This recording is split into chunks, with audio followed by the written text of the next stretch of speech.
Yeah, I did. That's from Brumley's mother. I told you she'd mind me unsnapping that bra and setting them Herberts free. It's got nothing to do with her. If she was mad, she would have sent me a thank you note. Herberts. And at a memorial, though. What? Unsnapping. I didn't do it at the memorial. I did it right before they left for the airport. Oh. Gave her a hug. Unsnapped that puppy. Released the hounds. Very nice note. Very nice note.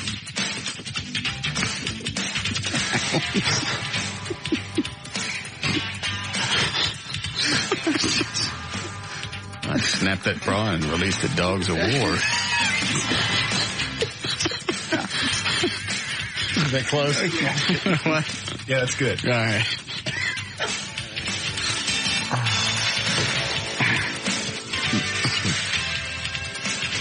And it's Brumley's mother.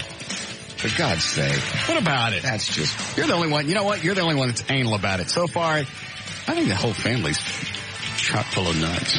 Possibly. Did you bring me back my TV guide? No. Thanks. See TV guide I give to Brumley? I see it. I got it back. I see. Why don't you rummage through his house? And maybe some other things you've given him. You could... Hey, he's got some cool stuff upstairs. He's got a Batman signed plaque, and he's got some old Star Wars posters. Belongs to him and his family. I think he'd want me to have it. I don't think so. Aren't you ready? He probably would. He's got some really cool... What is that room he has upstairs with all this stuff? That was just his vacation room, for lack of a better term. It was a place for him to get away from everybody and sit there. It's a cool room, just stuff hanging on the wall. A lot of Andy Griffith stuff, Batman. Maybe his wife could sell it or something. And make some, cash. Some way you to have everything. Go through his house and picking through like a vulture. What? I'm just thinking of the stuff I want. Oh. What did you say? Nothing. Nothing. Get your trash bag, run to the house. He didn't get no brain stuff on this, did he? I don't think so. He did have it on display, though. Did he really? Yeah. That's too bad. Good. It's a collector's TV guide. And you gave it to him. He's not here. I know. Yeah, between the two of them, who will use it more? Right. Certainly. I'll get more enjoyment out of it now. Certainly you will. All right. Dan, you're going to have to tell me what the guy on line 9 wants before I answer it.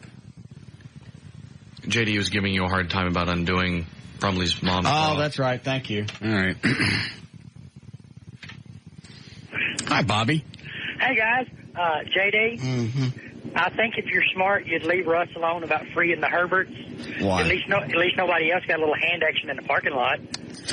So? I didn't assault his mother. I didn't assault his mother You either. assaulted his mother. At least I could wait at 24 hours from the time of Brumley's memorial to ejaculation. You assaulted Thank you, Bobby. his mom. I did not. She enjoyed it. She didn't enjoy it. There was no reason for you to be getting any hand action in the parking lot of the memorial. First of all, that was private between my girlfriend and myself. You walked up And what on I it. did was, while I walked private. up, it's a pipe. Isn't that illegal, Everett? What's that? The getting a hand action in the parking lot. Absolutely. Thank you. How is that illegal? No one can see it. You've admitted to an act of public lewdness. I'm surprised you haven't been prosecuted already. The fact that I walked up. Anybody could walk up and see what was going on. It's in a public place. So what you were doing was illegal. It's a private. It was a public parking lot. And you got windows in your truck. And what was going on in Brumley's memorial that gave you some action? Nothing. We were just sitting there waiting because you guys were taking forever. And is that what you normally do when you wait? Yes. You realize you're confessing to a crime on a radio show. Leave me alone, Everett. I ain't done jumping him. I'm going on my vacation chair. You keep picking on me. Oh, Everett doesn't know about this. Hip Everett to your vacation chair. Dr. Mike, the hypnotist. Hang on, I'm going to go sit here in my ocean chair. Yeah. He's been bugging me to go forever because of my comping of the teeth. Right. You know who Dr. Mike is, the hypnotist? Yes. All right, good. So I go to Dr. Mike yesterday to the hypnotist. Okay.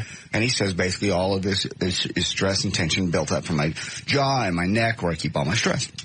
So that's why I continue to send it. Sometimes I'll do that. Right. It drives him out of his mind. He says there's two answers. I had a little rubber band. I change the location of my tension. I put it on my wrist. So I smack the rubber band when things get really bad. When I have time, I go over and sit now with this little area over here, which is my vacation chair. I find that chair. I establish that as a very nice place, like the ocean or the beach. And then I go there, and that becomes a trigger. So every time I sit in the chair, stress should leave. Did it cost? Did you hear me asking that yesterday? No. That's exactly what I said. Oh, is that right? You said the same thing. He told me the whole story. There's like 20 seconds of nothing. I went, he didn't charge you, did he? Well, that's the most obvious question, clearly. Your vacation chair? Yeah. Over here. Let me ask you something. When you went to see Dr. Mike, right, was he sitting in his outer space chair? No. Are you sure? Very nice office. I think he was in his take your money chair. No, he wasn't. It makes sense. Has it worked yet? I didn't notice you at all yesterday using your rubber band. I did. Oh, yes, I was. Down here, but it was down here lower. You couldn't hear it. What were you stressed about? Just the show. Just from time to time, it gets stressful. And Everett's here today, and God knows how many times I have to use it. Give me your rubber band. Bring it up for everybody. Yeah. Thanks for nothing. I'm just kidding. What? You can jump me. Did you sit on your vacation chair? I did several times yesterday during the breaks, not during the show. But, it's doctor's orders. I need to. When you had your session with Dr. Mike? Yes. Were you guys in a tree? No. We're in a tree? No, he's a very nice office, very relaxing. He has a big Barco lounger, kind of like you've got over there, and I'm relaxed. I just sit back. It was very comfortable. And it made sense while I was there. Just when I got outside, it didn't make sense. I'm driving home. I'm going, what? I've got to get a chair. That's going to be my vacation seat, and I got to have a rubber band. Yeah. Thank God I didn't pay. And he didn't do any hypnosis. I don't understand that at all. I don't understand that. We just talked, and he just said that's all based on stress, and where do you feel it when you're stressed? Where do you feel it when you're relaxed? He goes, put yourself on the beach right now. So I guess in a way he didn't do swinging a watch or any of that stuff. But they don't do that. Yeah. So in a way he said, get on the beach. How does that feel? Where does that feel good? Okay, right. Get that feeling when you get to that spot, wherever it is. It can even just be a place you stand. And just say, when you get there, try to get that feeling. And it takes 10, 15 times before it becomes a trigger. Mm-hmm. So I'm not really established yet with the chair, but it's coming. Good. Do you hear yourself? You're not established with the chair? Not yet. Everett, leave him alone. If he stops chomping, at least let him try it. Did I chomp yesterday a whole lot? A couple of times, but not a lot. Okay. You're right. We should give it a chance. If it's a few days. Well, especially since we don't have any other options. The only two options were to get him that mouthpiece to sleep in and the hypnosis. After that, there's nothing else to do. You just put up with it. I love the vacation chair. All right. Do you need me to bring anything else up for you? No, I may bring a little palm tree in if you don't mind. Can it fit right there? You could stick a palm tree. Would you like your own natives running around? That's fine with me. You don't need natives. I don't need naked natives. if you prefer. I don't need natives. I may get a little box of sand, and that's as far as I'm going to go. Shut up! Box of sand. Box of sand. little palm tree, possibly. I am tired of negotiating with these idiots in the hall. They know these rooms aren't soundproof. The only way you can do it is put those doors up, you said, so it inconveniences everybody, but they'll shut up. Yeah, once you walk into that area, that's going to be a mental thing of, I'm opening a door that's a soundproof. Or you lock it, you make them go all the way through the other sales department. Well, it's not as though people don't know they're at a radio station with big lights flashing outside. They just... I go by the other studio and I go, they're on the air. I should shut up. I know not to make any noise because I know how crappy these studios are. Right. And you think the red rotating light in the hall, which is why we added that, and the great big neon green sign that says on the air, you think that would have some type of calming effect. Yeah. I'm just going to start screaming at him. I guess. I don't know what else to do. Short of just walling up that area so nobody can get through. That's the only thing. And there are other ways around, just inconveniencing. Yeah. All right. I think if there's anything else. Vacation chair, rubber band. Brumley's mama. Yes. Free in the Herberts. Oh, Eddie said the cars are coming up today. Are they bringing a crane? Yes. Oh. I don't know whether to say cool or I'm scared. Why? We'll tell Everett what we're going to do. We're dropping cars out of the sky. No kidding. Yeah. What kind? Wrecked ones, right? Yeah, it's all from Awesome Auto Salvage donated some cars. Yeah. We're just going to drop them in the parking lot. Yeah, Channel 5 was doing some kind of test 2 or 3 weeks ago. They were just dropping cars. Tell me everything. We're going to drop cars out of the sky. Man, that's going to be cool. Tell me everything. Dropping cars out of the sky. What else is there to say? How much damage could it do to that crappy parking lot out there? A lot of damage to that crappy. Did you look at? I looked at it again, just on the outside chance we do this. There's no place in the world that's not going to destroy that parking lot. It is not. It is already cracked and busted up. There's big holes. There are coning off holes so people don't drive into them. Yeah, because instead of fixing it, they just cone it off. Yes. Pre-existing. Who's to say what was there today? Everybody's out of town. Siebert, Kurt Johnson, the market program director, and Spitzak, they're all in Bahamas, or Bermudas, some place with a bunch of colors. Where are they? I don't even know. Oh. Now that you say that. Jamaica? There's someplace on what are those called? Those corporate outings? Corporate outing. They're having meetings, and of course you have to do it somewhere tropical. Absolutely. You can't just run down here to the Holiday Inn. And it's not just, the management here in Dallas and Fort Worth. It's all over the country. Right. So they do that, and nothing's going to get done. They go out there, they jack around for 2 or 3 days, they come back. I got to sit there, and I got to fight with them to get a raise for Eddie, and they're going to waste money going out and hanging in a hot tropical area with some colors. They're spending for every manager in this company. It's got to be millions. Yeah, it's not cheap. They don't care. It's the absolute. I was thinking about this yesterday. Just the absurdity of that. Right. Well, we're much more important than the people that are actually working in the trenches. Clearly. So we're worth this. So I have to save and scrimp for me to get a vacation at Christmas and go somewhere. You don't have to save and scrimp. I do to be able to go anywhere. I've been looking on the internet. It's expensive. What is it going to cost? I'm trying to get Joy and I to go down to St. Martin. Okay. And it's going to be about $2,000. That's just to get there and get the hotel. That's not food or anything else. It's expensive right now.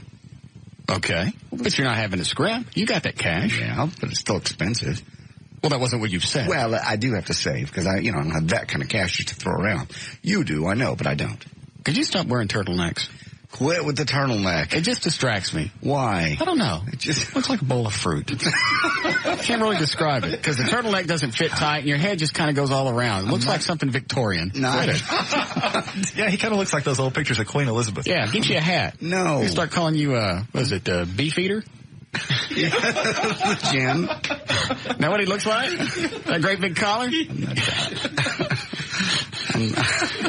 I'm not taking fashion advice from you, thanks. These my clothes fit. They don't make me look like something off of a vodka bottle. My clothes fit too. Perfectly. It's just an odd presentation for your head. Every time I wear this, I know. Yeah, that's exactly what it is. I put that on it's this morning. It's not the best of all presentations for your head. I put this on this morning, and I went, I'm going to get crap about this, but I'm still wearing it. I think you'd look better in some type of polo or collared shirt. I'll work on it. Something that accentuates your neck. Yeah. Should I take this off right now and do the show without it? What's on underneath it? Nothing.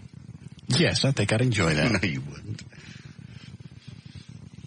Oh, and I don't think we got the video up of the Channel 8 sports story. Okay. I sent it. First of all, it took me forever to figure out how to capture it because I've got some new Adobe whatever. Okay.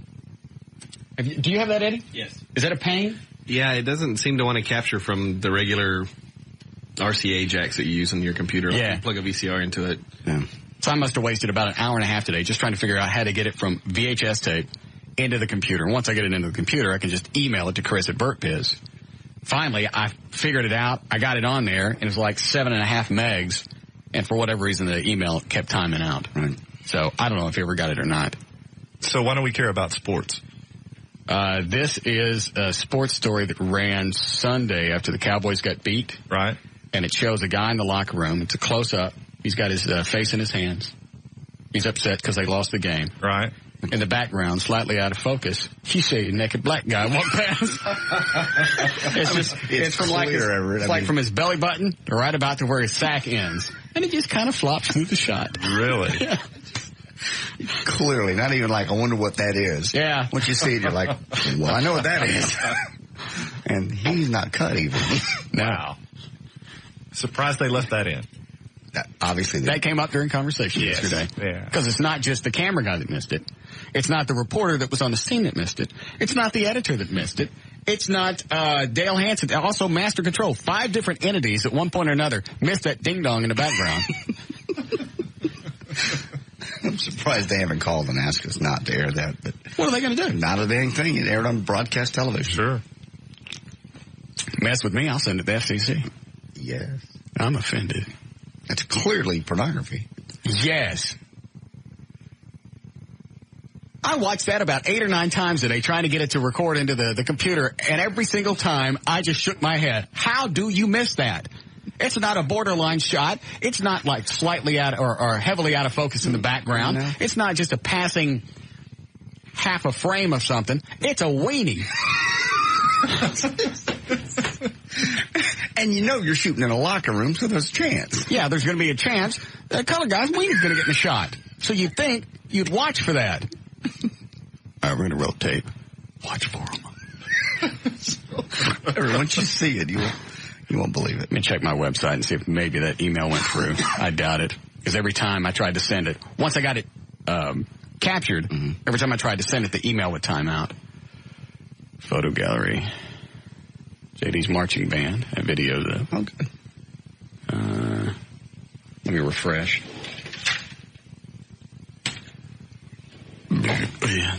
Nope.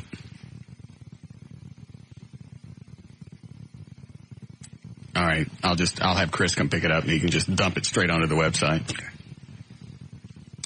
It's worth the wait. It sounds great. I'd love to see the hits. Your hits on your website. If there was a time that's going to test my server, that'll be the day. We haven't determined ever whose weenie it actually is. Oh, that was my next question. Yeah. No. Perhaps someone will step forward. No, this guy's wasn't that big. Oh, really? Yeah. It's kind of disappointing. Why? Big black guy. Oh, I see. Well, sort of burst the myth for you. Well, I've seen other ones that were big. Likes on Blondes. Mm-hmm. Right. Yeah, but you got to figure they get the good ones for the website. Yeah. Well, this guy wasn't ready. I'm sure nobody told him to fluff before he walked through the shot. Can you imagine if he walked through the shot? Well, there would be 2 reasons this would be bad. Yeah. If he walked through the shot and it's ready for action, that's one. Second of all, why is he ready for action in the locker room? True. You forget about the Zapruder film. You're right. You got this great big thing, and you're wondering why all this is going on. As he walks behind the guy's head instead of the Stemmen sign. That's our new Zapruder film. Right. All right. You ready for news? Yeah. Hold on. Dan, what were you trying to tell me about Jennifer? Jennifer Love Hewitt? Yes. She'll be calling in this afternoon. Is she? Yes. Did she say whether or not she was going to be able to make it up here tomorrow? She's mentioned that she was still trying to work that out with her people and her schedule, but nothing concrete yet. But we definitely have her on the phone. Okay. Maybe I can work it again. Mm-hmm. She likes Lisa and the Cult Jam. She likes Dairy Queen. She's from Waco. She's close with her mom. She likes hockey. She's Pisces. That's enough. That should be enough. Yeah. You watch Big Daddy kick into overdrive. Okay. I can't wait. Now, she's in town? Is she in town? Yeah, I believe her plane will be flying in shortly. Well, why is she going to call in? Why can't she come in?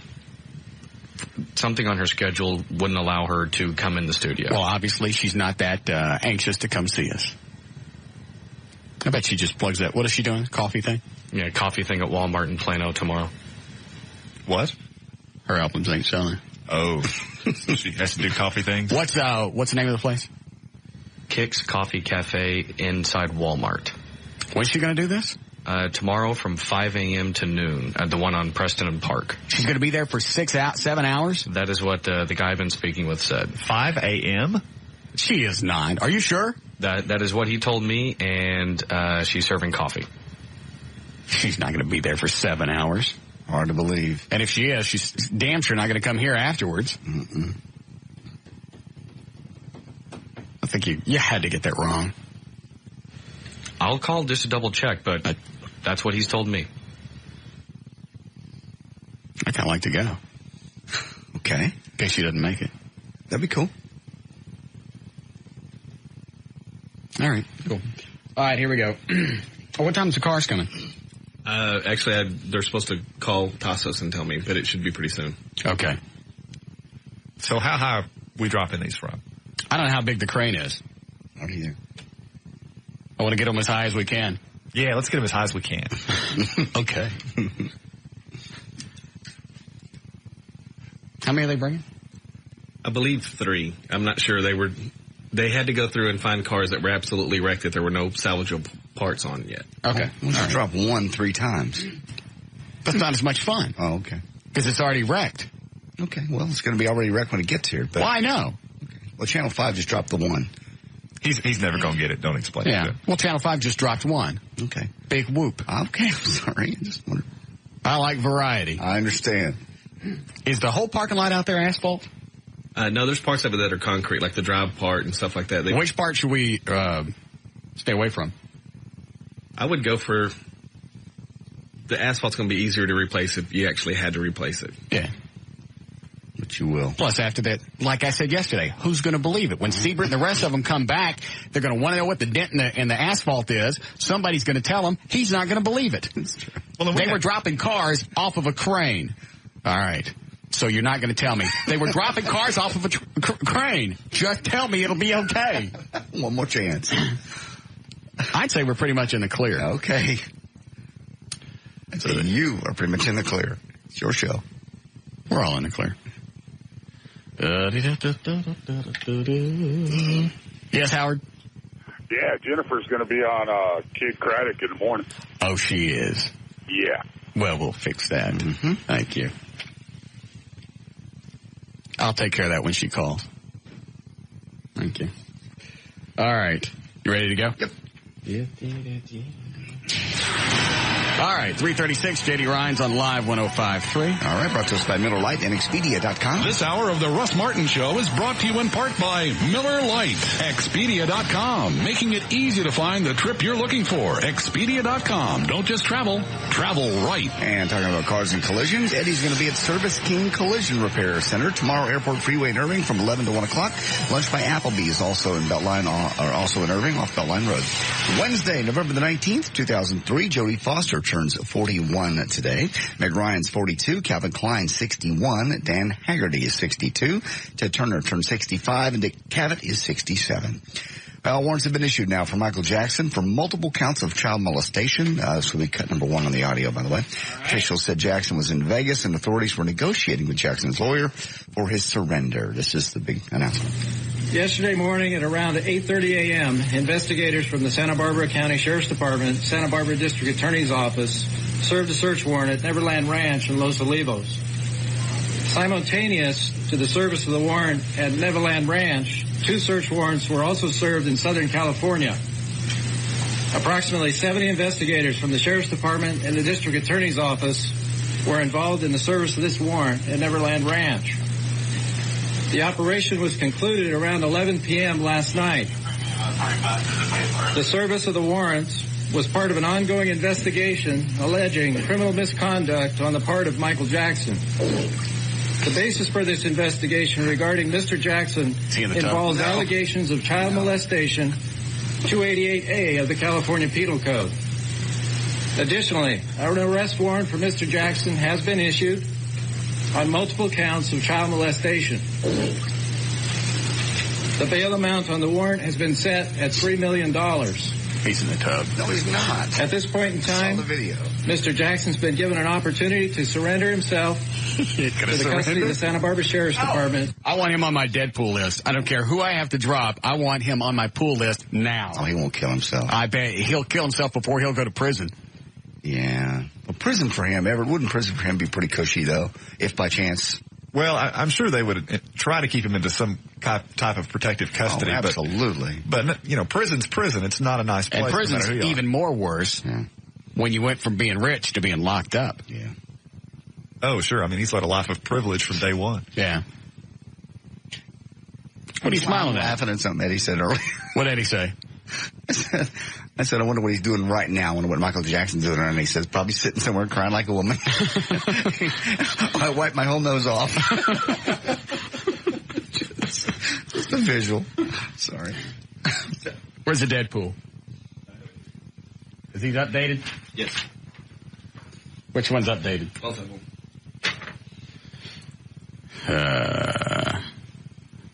How do we do this in the past? Each one of us got 15? Yes. How many do I have? 1, 2, 3, 4, 5, 6, 7, 8, 9, 10, 11, 12, 13, 14, 15, 16, 17, 18. I guess I could give some up. 4. Let me see who I want to get rid of. I'm getting rid of Zsa Gabor. Her. I'm keeping Jerry Lewis. David Lander looks like he's getting better. That's squiggy. Maybe not better, but he's not going as quick as I thought he would. Jeffrey Jones, he made it past his court case. That was a guy from Ferris Bueller. Right. So did Pee Wee Herman. Yeah, he's doing better. All right, we'll take off Jeffrey Jones and Pee Wee Herman. I'm keeping Bob McNeil. No, you're not. Bob will be fine. Okay. Fort Knox. All right. Who's Elliott Smith? I don't know. You called him one day. I don't know who he is. I think he's a race car driver. Oh. I don't want him no more. Andy Griffith, Johnny Carson, Courtney Love, Scott Weiland. All right, I took off 1, 2, 3, 4, 5. So I got room for Michael now. Mm-hmm. Good. That's all I've got is 80 points. Yes. JD's got 150. Had a good year. Eddie's got 150. How many did Trey have?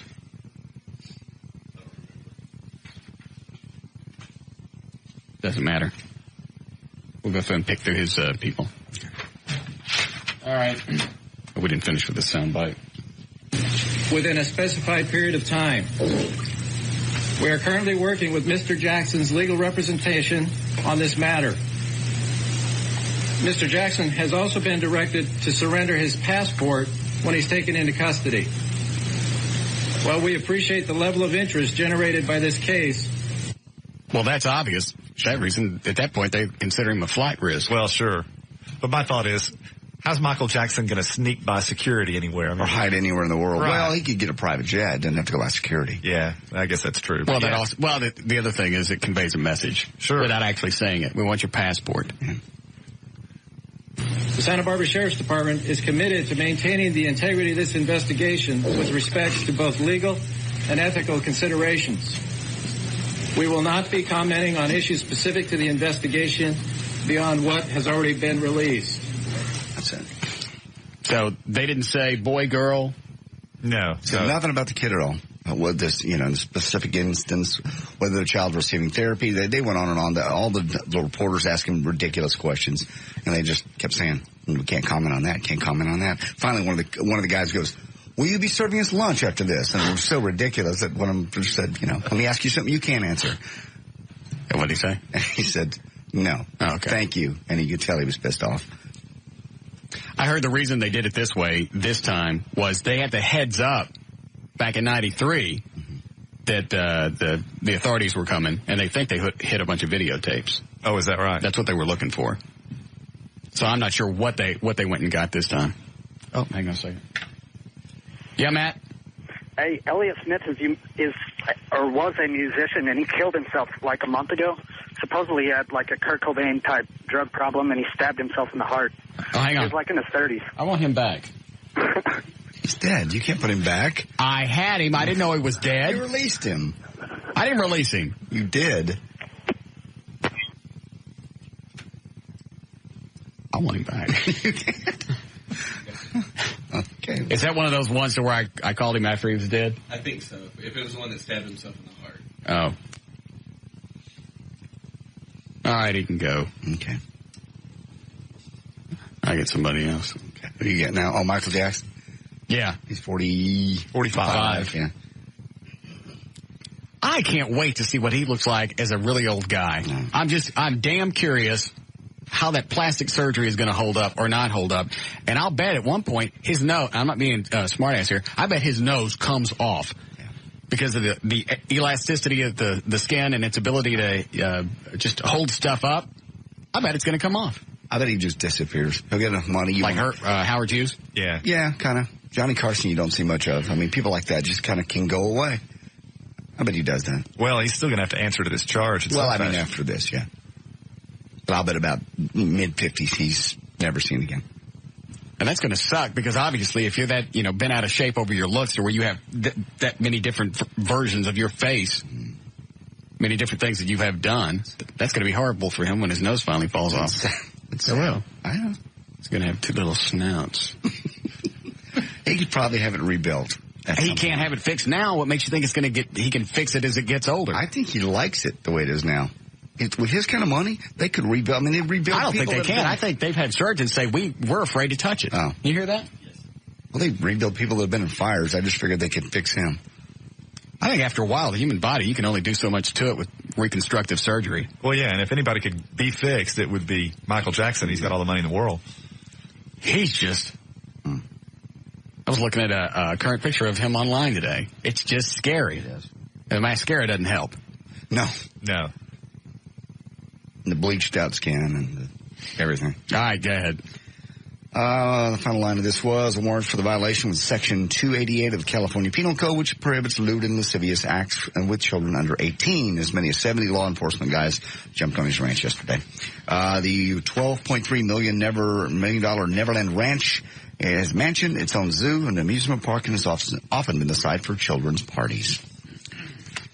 Okay, a mob of at least 20 youths has attacked moviegoers outside the Lowe's Cineplex at City Place at least 3 times since early October, prompting a police investigation and increased patrols in the business district. News of the attacks reached thousands of Dallas residents through an email written and released by a youth director at Northridge Presbyterian Church. The email warned parents that the teenagers were getting beaten outside the theater. Police have not identified a motive or considered the group an organized gang. The victims told police they did not provoke their attackers and they were not robbed. A Lowe's official said company officials were working with the Dallas police to improve safety in the area. South Philadelphia 79-year-old Bunny Benalil walked into her apartment. She's 79, remember? Finding a young guy in there burglarizing her home, she ran him out. When the burglar saw her, Bunny said she'd called the police. And he told him, quote, "Damn right I called the police. Get out of here." The guy actually did leave. On the way out the door, he turned around and said, "I'm going to get you for this." Bunny said, "Go to hell." The cops were shocked by all this. Say Bunny's justice probably prevented other people in the building from being robbed. Remember, she's almost 80 years old. Where was this? It was in South Philadelphia. Bunny Benalil, 79 years old, walked in. Some guy burglarizing the house. "Get out of here." "You call the police?" "Yes." I guess you don't have much to lose when you're almost 80. What the heck? Throw down. Go to hell. That's what she said. A television documentary. Say that story and give that to Dan. I'd like to see if we can talk to her. That would be funny. Go ahead. Television documentary claiming Lyndon B. Johnson helped plot the Kennedy assassination was condemned as an absurd smear by Johnson's family and former staff members. A History Channel film aired Monday alleges that the then Vice President Johnson and members of his staff were responsible for the President Kennedy's 1963 killing. Tom Johnson, who worked for the Johnson White House, and Jack Valente, another former Johnson staff member and current president of the Motion Picture Association of America, issued a joint statement on behalf of the Johnson family and others saying, "Sadly, President Johnson and the staff members who are wrongly smeared by the conspiracy theorists are no longer alive to defend themselves. In televising this production, the History Channel has distorted history beyond recognition." History Channel's come back and said, the History Channel does not say that any of these... What? They said what? They said the History Channel does not say that any of these theories are correct, nor does not in any way say that the theory in this program is correct. We are, however, presenting a point of view that has been meticulously researched.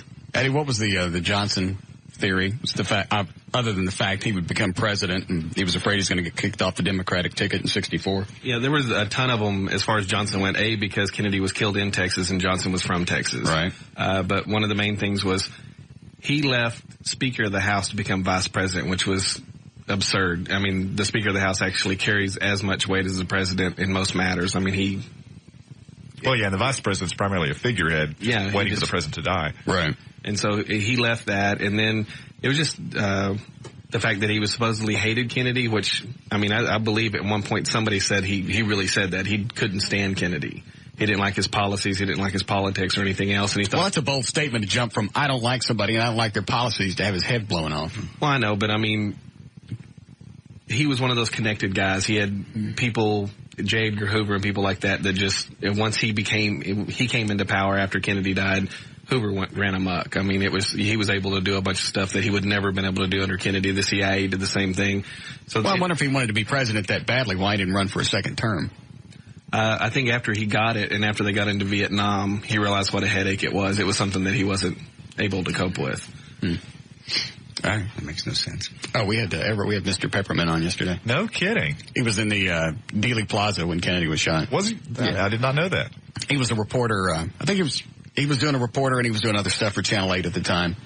And they grabbed, since Channel 8's so close to Dealey Plaza, they grabbed a couple of people off the knoll. In fact, they're the man and a woman and their family. You've seen the picture. You've seen the still photo of them laying on the knoll looking this way. Sure. They had those two people on Channel 8. Really? Yeah. I've seen some of the video archive of this stuff. Wow, I had no idea about the Mr. Peppermint connection. Yeah. It's interesting. He's a stitch. Yes, he was. Very nice guy. Supposedly now some men are getting out hookup contracts, actually printed contracts where two people are about to have sex. Actually, we had that. I know you wrote this up first. No, ever did. What are you rolling your eyes about? Well, just that suddenly this is a new thing. It's a new issue. University of Santa Clara law professor Alan Hammond thinks a sex contract probably would not hold up in court, though. He says, quote, it's not the same as a contract for the sale of a car. We're talking about human beings with emotion. The contracts aren't a big hit with the ladies. Women say that they're too busy. They're too businesslike, rather, and they are a big turnoff. Would this not hold up in court at all? Say you're accused of rape. Well, I think it would depend on the circumstances, but there could conceivably be some problems. Well, it would be better than not having anything. Absolutely better than not having anything. Here's what Everett wrote. It's on my website. So these people in this are just not getting around to it. Yes. Did you write this or did you take it from someplace? No, I wrote it. For and in consideration of the mutual promises contained herein between the party of the first part, herein your name, and the party of the second part, herein gage de jour, the party of the first part and the party of the second parts, herein genitalia, shall be governed in large part by the following subparts. Number 1. Both parties hereby agree that henceforth all sexual contact between the parties is presumed to be consensual. Either party may revoke his or her consent by filing a written notice of revocation with the county clerk and sending said notice to the other party via certified mail, no later than 30 days in advance of the date on which he or she wishes to revoke his or her said consent. Number 2.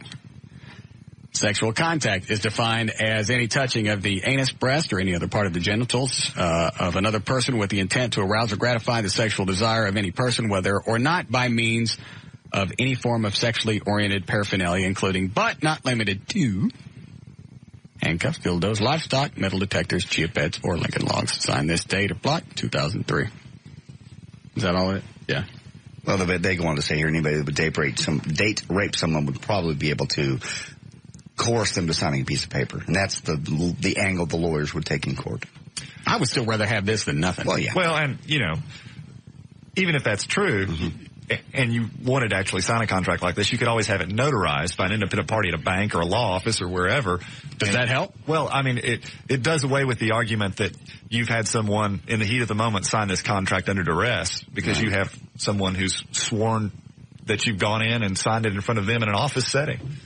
Well, that kind of goes along with your argument anyway. If you signed it in the heat of the moment, it means you're already worked up and you want it. Well, by the heat of the moment. Does that make sense? Mm-hmm. By the heat of the moment in this case, I mean duress on the part of the person against whom the contract is being used. In other words, if you have a contract with some girl and you sign it and there are no witnesses and it's not sworn to or there's no notary that signs on to it, then later she could claim that you forced her to sign it. In other words, that she signed it under duress. That argument goes away if you guys come into my office and have one of my staff notarize the contract, because then they could later testify, hey, they came into the office, in the middle of the day and signed this. There was no element of duress involved. You almost want to go ahead and videotape everything you do. Yeah. Like the Hilton chick, who obviously is videotaping every time she's had sex.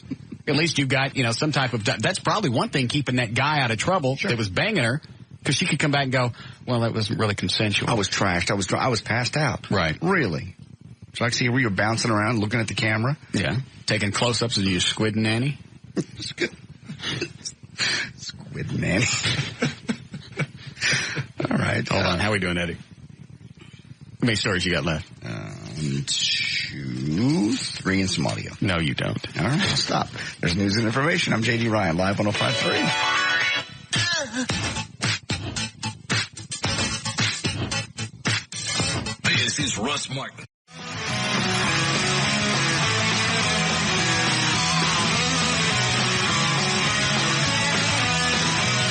Call Russ, who's impervious to all that surrounds him. Now at 214-787-1053. You didn't know about that? No. I think he found her on the net. Hold on a second. I'll tell you about it. Hi, Gail. Hi. What do you got? I've got Crown Royal and Eastwood Insurance. All right. Your out key will be 1-800-468-LESS. Crown Royal, blended Canadian whiskey, imported by the Crown Royal Company, Stamford, Connecticut. 40% alcohol by volume. Enjoy our quality responsibly, but don't drink if you're under 21. Visit Eastwood Insurance online at eastwoodinsurance.com and get a free quote in under a minute. Or call Eastwood Insurance today, 1-800-468-LESS. That's 1-800-468-LESS. And also brought to you by Cost Plus World Market, getting ready for a holiday entertainment. Well, save 20% on all wine cabinets at World Market. Come in today for a great-looking selection of styles and sizes in solid hardwood. On northbound 75 Central Expressway at Knox Henderson, there's a stalled car off to the right shoulder.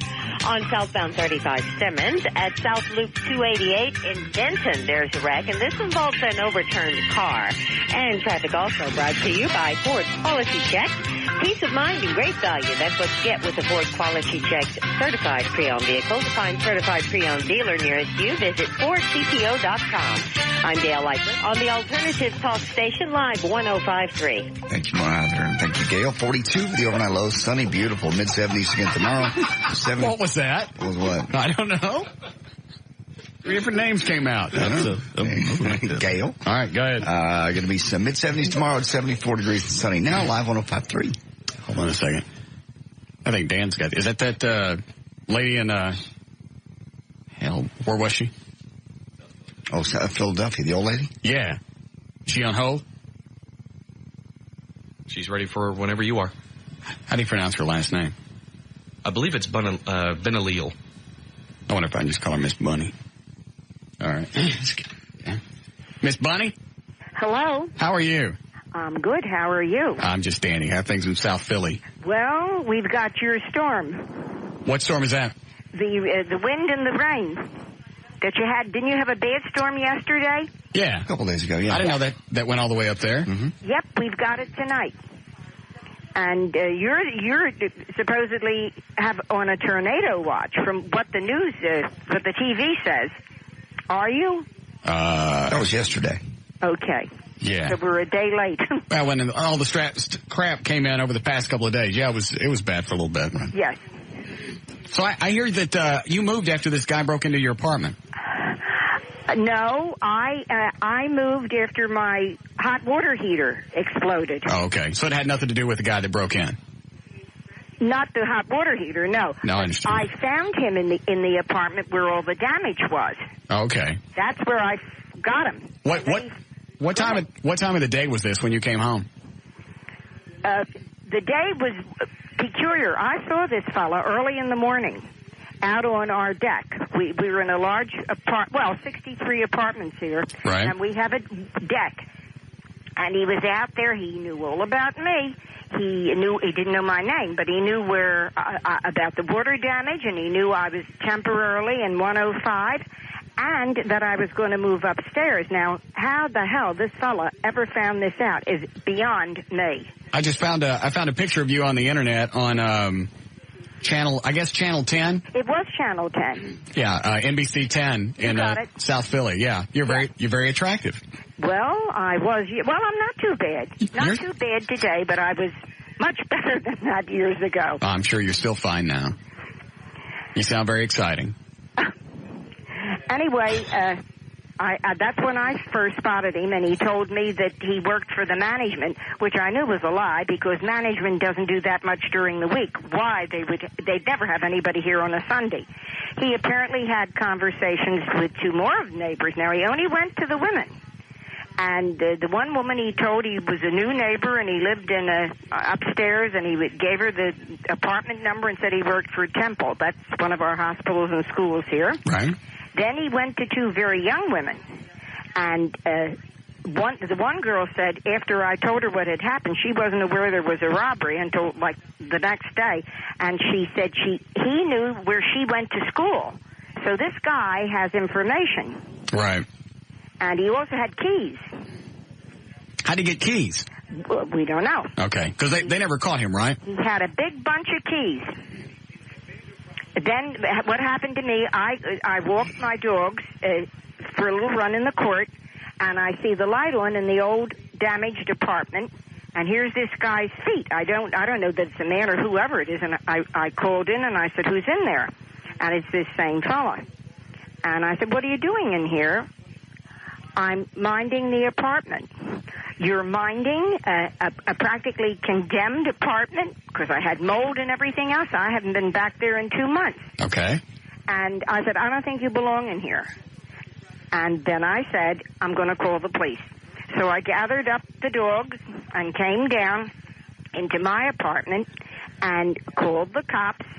And when I turned around, guess who's standing in back of me? Did he have a weapon or anything? No. And I wasn't really afraid of him. He said, you called the cops, didn't you? And I said, yes, I didn't. Get the hell out of here. And I actually walked him out. He was about my size. He was between 5'6.5" and 5'7", and thin. Oh, I'd know him. Would I know him? And then when we got to the lobby, he had a bicycle. And he gets on his bike. He walks the bike out. He gets on the bike. And when he's out on South Street, that's when he turns and tells me that he's going to get me for this. And I'm yelling down the street, go to hell. Then I start yelling for somebody to grab him on the bike. I certainly, at near 80, cannot run after somebody on a bicycle. How old was this guy? He was young. He was between 28 and early 30s. Okay. And very smooth, very glib. He was too talkative and too friendly. And you don't sound 79 at all. And obviously, if you're out running around with the dogs, you got to keep yourself in pretty good shape. I do run around with the dogs. What did you do? I'm assuming you retired. What did you do before you were retired? Well, I was married several times. I guess that really was my part of my career, but I had several fantastic experiences.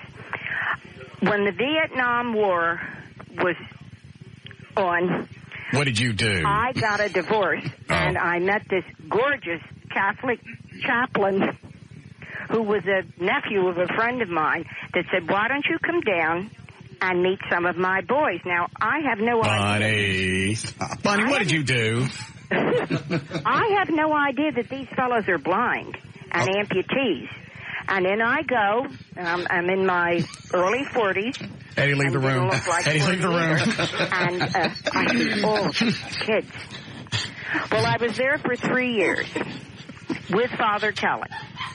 And what did I do? I would take them to my house for dinner. They loved chili. I would take them to shows, and there was a restaurant in Philadelphia that had belly dancers. Well, say no more. They would all be arguing about who was going to go see the girls, and it was a very well-run restaurant, and they let the girls come and sit with these fellas, which they would never do normally. And these are the guys that are blind and... Blind amputees, and when I tell you they were treated horribly, I blew the whistle on the Naval Hospital. I wrote to all the senators.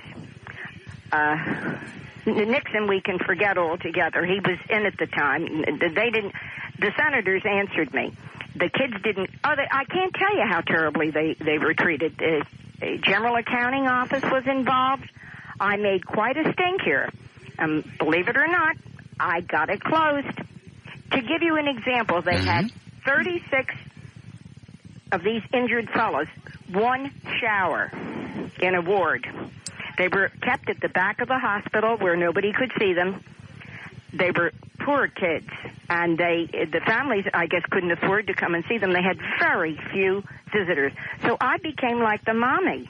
I don't know if I missed this or not. These are vets from the Vietnam War? Yes. Injured vets? Yes. Okay. All blind and amputees? Yes.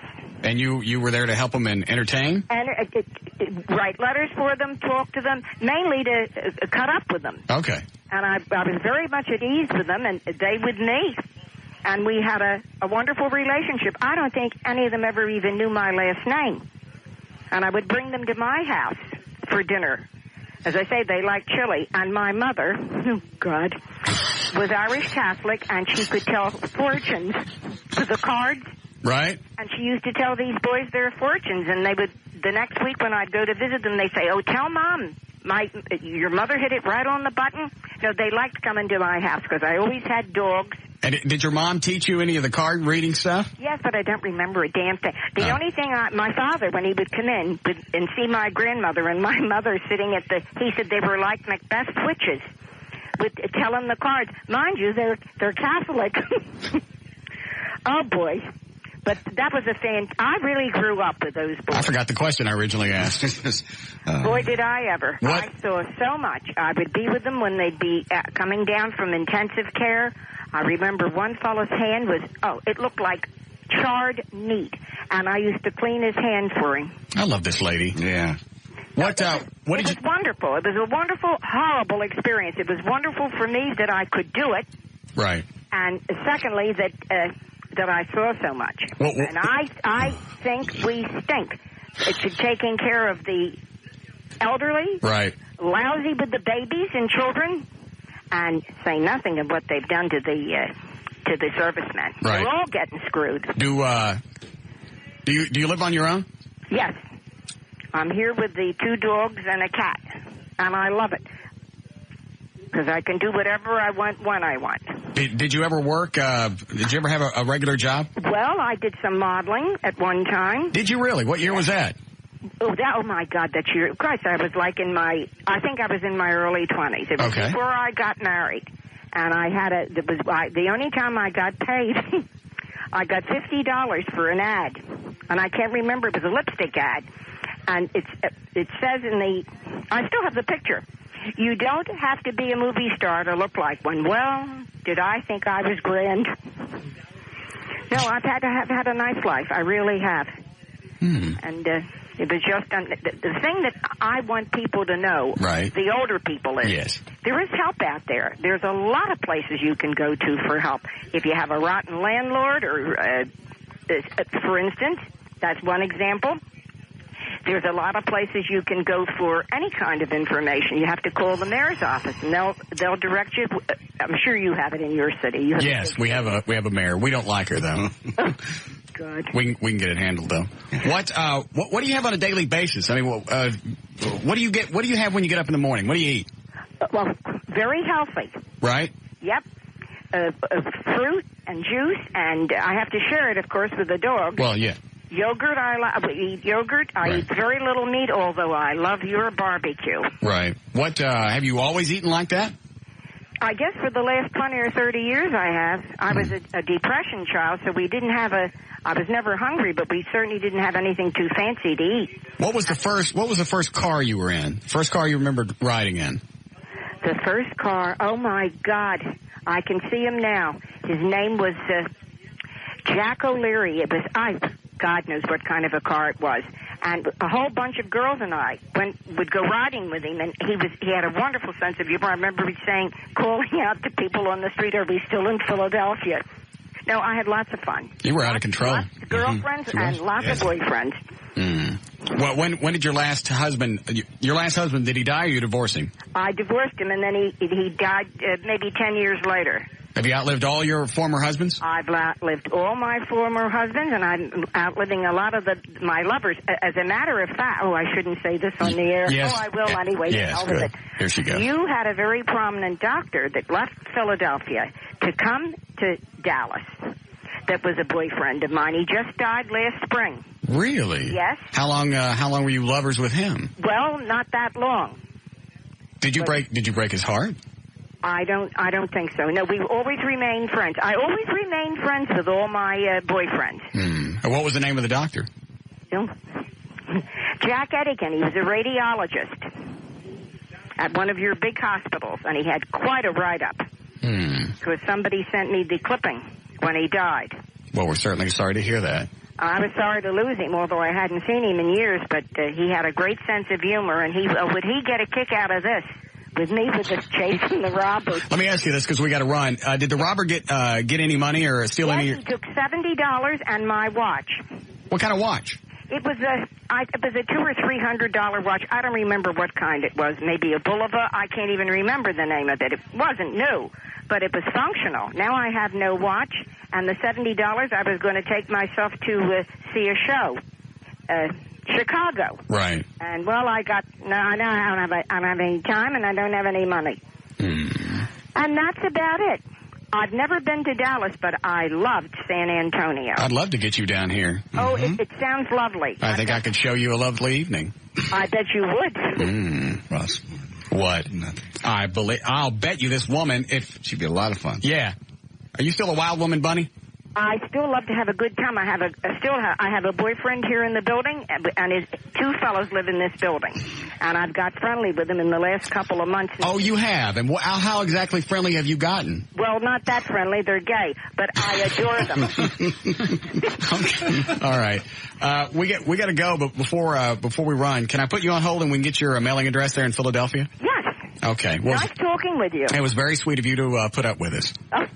Have a good Thanksgiving. Thank you. You too. All right. Dan, get her mailing address, would you? You're going to buy her a watch. So? That's sweet. What a nice lady. It's very nice. Yeah. What a cool lady. Welcome back, Eddie. As soon as she talking about the blind amputees. We're done. Yeah. During the next break, call over Richardson Gold.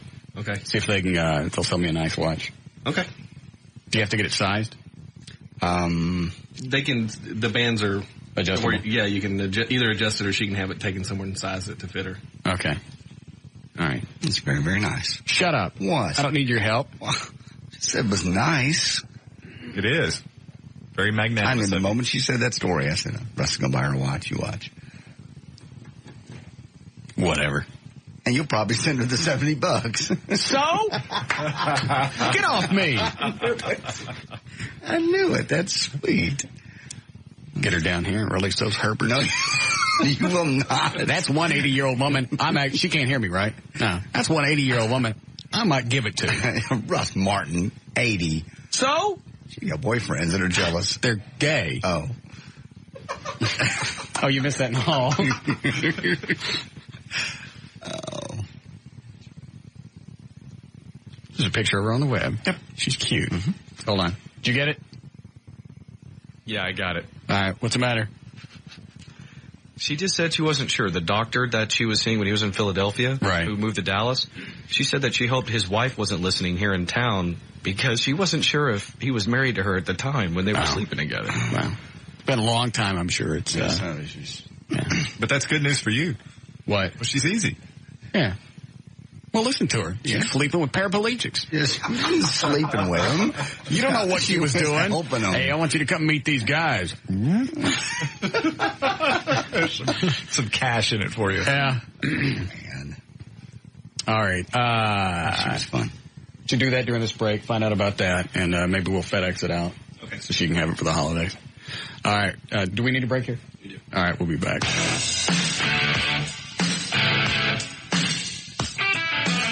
What? This is Russ Martin. Say it again. The cars are here. The red cars? Yes, they brought them in. That's when I went out laughing. Oh, the guy was out there. Okay, good. We're gonna drop cars today in the parking lot. We'll be back.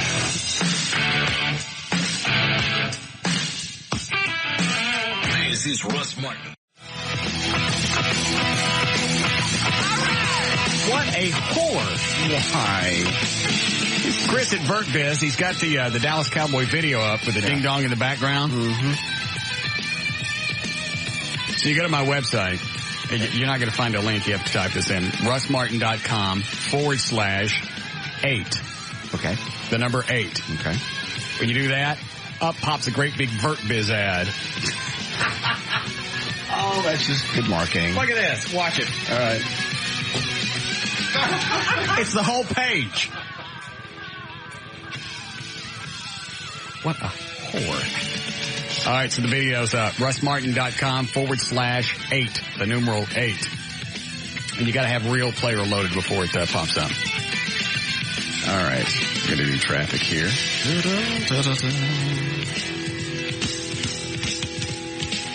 Hi, Gail. Hi, Russ. What do you got? I've got Crown Royal, Tylock, and KTX ATV. Your cue is UPN 21. Crown Royal, blended Canadian whiskey, imported by the Crown Royal Company, Stamford, Connecticut. 40% alcohol by volume. Enjoy our quality responsibly, but don't drink if you're under 21. It's not LASIK, it's intra-LASIK. Come and discover the Tylock Advantage this Tuesday evening at our free intra-LASIK seminar at the Tylock Eye Care and Laser Center. Call 972-258-6400 to attend. Win $1,000 in cash instantly from UPN 21. Just watch The King of Queens all this week at 5 p.m. Just watch, dial, and win all this week at 5 p.m. only on UPN 21. On westbound 183 at Central Drive in Bedford, a car is broken down. It's sitting in the center lane, and traffic's backed up to Highway 10. On northbound Loop 12, Walton Walker at I-35, there's a stalled car. Traffic slow from 114. On southbound 45 at 20, some kind of wire cage in the roadway. Excuse me. In Grand Prairie on westbound I-20 at Beltline, there's a wreck allowing only the left lane through. Traffic's backed up to Cedar Ridge. And on southbound 408, you've got to back up to Keast as a result of that. Leaving downtown toward Grand Prairie, westbound I-30, just before Hampton, the left lane's blocked. You're back up to the Mixmaster downtown. Don't miss the Al's Formal Wear and Ascot Tuxedos Ultimate Tuxedo Sale, where you'll find store-wide savings on the finest retail tuxedos and accessories going on now at Al's Formal Wear and Ascot Tuxedos.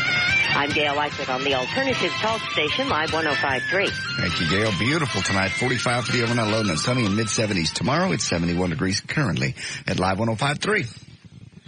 All right, you want to go next? I guess. Yeah, sure. Why would you not want to go? Fine, I don't know. Sure. You can go with him, Everett? Yeah. All right. All right. What are you just going to give me the headset and I just walk out? Okay. Yeah, I'll give you the phone in a second. Okay. Oh, I never told you the story earlier, Everett. I forgot about something. Lee Harris. Yes. Assistant program director. Right. What else has Lee's been on the air, hasn't he? Yeah. He was on the air when it was Young Country. He was. Yeah. He, I forget what the website is, but he found a Filipino woman. Did he really? Yeah. Flew to the Philippines this past week. Right. What was it like? Almost 24 hours straight. Almost 24 hours there. Just to get there. Wow. No poon. Really? Mm-mm. Kissed him. Well, that's a start. Not when you fly halfway around the world. Yeah, you should at least get a... Tell JD I wouldn't drive to Fort Worth for Poonanny. No. You wouldn't drive to the end of your street for Poonanny. It comes to you. Well, so, I mean, what's the resolution of all of this? He asked her to marry him. And she said... Did she say yeah? Yes. Yeah. She's 31, 5'1", 5'2", maybe 100 pounds. Mm-hmm. Nice. Does he have a picture of her? Yeah, we saw it yesterday. She lives with her family. Obviously, it's, abject poverty. Right. And she must want out pretty bad. Clearly. Why? She wants out very bad. Well, certainly she does. Anybody wants away from poverty. It sounded like a slam at Lee. No, it wasn't. Okay. Lovely. Okay. We do. Anyway, she wants out of the abject poverty pretty bad. She wants all that Lee can give her. Skin tags and all. All right. Start it again. I made that the promo yesterday. Oh, did you really? He sent Eddie probably into the biggest fit I've ever heard him have. Okay, what was it? I have to know. Load the promo.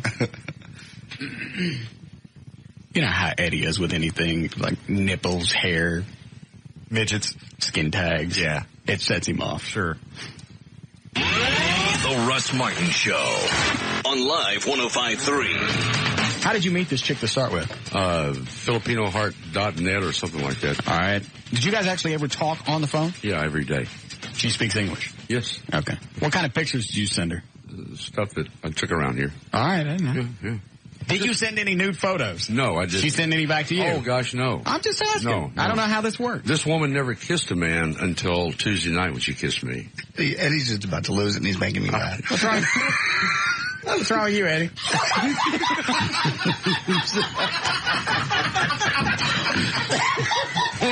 What a story I'm biting, I know. You send her any pictures in tank tops?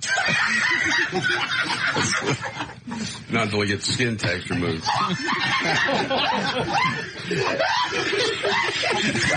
Russ Martin. Afternoons at 3 on the Alternative Talk Station. I actually thought he was going to vomit. Live 105. He lost his mind. It's on the floor. Just any type of hold on a second. What is it, Dan? Jennifer Love Hewitt's on the hotline for you. What she want? What do you mean, what does she want? She wants to say hello. I'm busy. We're talking about skin tags. I have no time for her falderon. Hi, Pumpkin. Hello. What are you doing? Hi. We're on the air. How you doing? Are you in town already? Yes. Where are you? I can't tell you where I am. Why is it you can't come to the studio? Because they have me running around like a crazy person as usual. Sweetie, we're dropping cars off of a crane into the parking lot today. You're missing out. How's it going? It's fine. Good. Now, you're in town. You're not going to be at this coffee thing for 7 hours tomorrow, are you? Yes, I am. Why would you be there for 5? Are you going to bring your Batmobile and come see me? Am I what? Are you going to bring your Batmobile and come see me? I don't know. Do you have a Batmobile? Did we talk about that? Did I tell her about that? Yeah. He must have. I guess I do. You're going to get there at 5? I'm going to be there, 5 o'clock in the morning or 5 o'clock tomorrow night. I don't know. Dan mentioned that you were supposed to be there from like 5 a.m. to noon. Yeah, I'm going to be there for a very long time. Why? Because it's cool, and I'm from Texas, and I was really excited to get to come in, and I think the Kicks coffee thing is really cool and should be fun for shoppers all around. I'm going to drink lots of coffee and get crazy. You're going to hang out at a Walmart for 7 hours? Dude, who doesn't love hanging out at Walmart for 7 hours? It's Walmart. It's the best place ever. They paying you to do this? No, I'm excited about it, honestly. There's like 2 stores that really get me excited in life, and that's Walmart and Staples. What's the coffee thing at Walmart that you're doing? It's a new place, and it's basically kind of like a gourmet coffee shop. I mean, a lot of the stuff that's at Walmart is sort of geared towards, children to kind of keep them occupied while the parents are trying to get their shopping done. And this is something that's really interesting, I think, for parents and, for people who just kind of like to go sit and people watch. It's a nice little coffee place. But the cool thing about this coffee place is they can find you on whatever aisle you're on. There's a way that they communicate with you, and they actually serve your coffee to you while you're shopping. And there's a new little thing that's being added to the carts where it holds your coffee. So you can kind of like walk along and have a nice little coffee, and it's kind of cool. It sounds like something you would add to a not a Walmart, but something like a like a Tom Thumb signature store or something a little more upscale. So this is kind of cool. Cool. It's like a neat way to pamper the shoppers. Well, no, because every time I go to Walmart, I'm there for a couple hours. Yeah, me too. Yeah, it takes a long time to get through there, but that's the fat chicks. It's really cool. It's kind of a neat little thing. So I'm really excited about it. So you got that in the morning. What are you doing tonight? Tonight, I'm going to get to see my grandmother, actually, which I'm pretty excited about. Where does she live? She lives in the place where I'm from, which is Killeen, Texas. Okay. So I'm going to get to spend a little bit of time with her, and when I'm done with all the stuff they've got for me, and then get some sleep before tomorrow morning. So it doesn't sound like there's going to be much time for me. There's always time for you. Are you dating anybody now? No. Really? No, even though they have me dating 25 different people, I'm not dating anyone. What are you going to do? Make my life so much more exciting than it is. What are you going to do for the holidays? I'm just going to hang out with my family at home. It's going to be really nice. I might be going to London to do a movie at the beginning of the year, and I'll be gone for like 3 months. So I just kind of want to be at my house and spend time with my family. It'll be nice. I miss her already. Oh, no. So you don't have time to run by Dairy Queen and get a Blizzard or anything while you're here? Oh my God, I would love to go to Dairy Queen and get a Blizzard. Will you come see me tomorrow and bring me a Blizzard? Why is it I feel like I'm getting smacked around here? You're not. She invited you to come see her at Walmart. And which one is it? Hold on. Which Walmart is it? Do we know? The one in Plano. Is there more than one? I'm sure there is. Hold on. We know. Where is it, Eddie? At Park in Preston. Walmart. Oh, okay. 1 Preston Road. Park at Preston, right? Yes. Okay, I know where that is. And you're really going to be there from 5 until... Don't have me drive out with a blizzard. You ain't there. I'm going to be there. I'm going to be there, and I hope to see you. So what time do you fly out of Dallas tomorrow? I think sometime tomorrow after the thing is over. Oh, so you're not going to have time to come to the studio? I don't think I will. I'll try. If I can, I will. Promise. Well, I don't know if I have time to drive the Batmobile to Walmart tomorrow. I don't know. It'd be safe up front. It would. All right, well, it's your loss. Oh, no. Yeah. What do you want on your blizzard? Oh, Oreo cookies. And what flavor? I mean, it's Vanilla. Vanilla with Oreo cookies. Vanilla with Oreos. You want anything? Oh, you'd be my hero. I'll be so psyched. You want anything else? No, that's it. Sounds good. Does anybody want to go with me tomorrow? What time? I don't know. I'm not going at 5. No, don't come at 5. How about 11 o'clock? Yeah, that'd be all right. Yeah, I can make it by there at 11. Okay. I'll be looking for you then at 11 o'clock tomorrow. I'll serve you coffee. All right, I think I can squeeze you in. You promise? Yeah. All right, I'll be excited then. Okay. All right, I guess I'm going to go. All right. I just hate the fact that you don't have time to come tomorrow. Then you're going to be out of the country for 3 months. It's your family. I miss her. She's not dating anybody. This is what happens in long-distance relationships. You have to be prepared for this stuff. You know what? I don't think she knows what I look like. I don't think I want to go. Oh, well, I will see you there tomorrow at 11. Do not chicken out. All right, I said, do you want the car or not? Yes, the car and the blizzard. Okay. I want you to know this will be the first time I've ever driven to meet a chick in probably 4 years. Well, I'm excited about it. Okay. And I feel honored. Okay. We'll say hello to your grandmother tonight. I will, and I'll see you tomorrow. Okay. Okay. All right. Bye, sweetie. Bye. All right. I forgot to tell her about Craddock. Damn. Ain't taking her no blizzard. You know, by the time you get there's going to be 300 blizzards on the table. Every guy in the plane is going to get her blizzard first. Beat you to the punch. Yeah. They're going to be a bunch of guys show up and tell her that they're me and here's your blizzard. Yeah. Well, then you can have no Batmobile. Oh, yeah. I forgot. She is just a little doll. Yeah. Sometimes I just look at pictures. I think they picked her like some website picked her like one of the top hottest women of all time. Or top 99 women, something. Imagine what it's like when she goes into Colleen. Oh, God. Of all things. The contrast. Yeah. Just hanging out. I like the fact she's still cool on Dairy Queen. Yeah. You want to stop digging in your nose in the studio? Sorry, it's itchy. It distracts, yeah. It is. It's just distracting. I've never seen anybody pick their nose with their thumb. Sorry, it was just outside. Quit it! The outside layer that was itchy. If you do this, then the whole thing has to get up in. That was just a nail. What do you think? That looks classier? No, it's more efficient. What's this booger picking 101? It doesn't get your whole finger in there. All right. Anyway, so Lee went to the Philippines to get him a woman. Sounds like he got one. Getting married. And he takes them all to the store to buy groceries, and the mother goes, knowing that now they've got a sugar daddy. Right. Comes back with an armload full of crap, and goes, "We're buying all this." How much did it cost? I mean, how much coin did he drop? He never said. Cost him about $900 to fly over there, round trip. I don't know how he did that. And about $500 for the hotel. How much for the woman? He said he didn't have to pay her anything. Well, he had to pay somebody. He said he doesn't have to pay her or the family.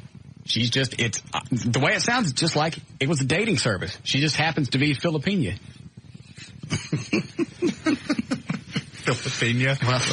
It's a lot easier to say. Well, good for Lee. Yeah, he's excited about it. I'll bet. Obviously, he met her. He's asked her to marry her.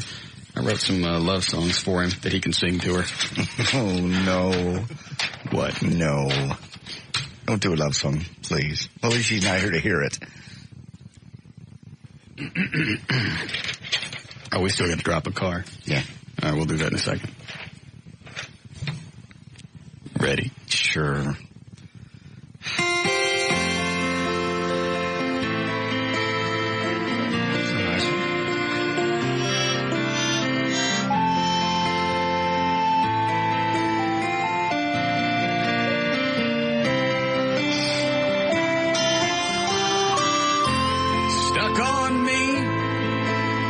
these skin tags around my...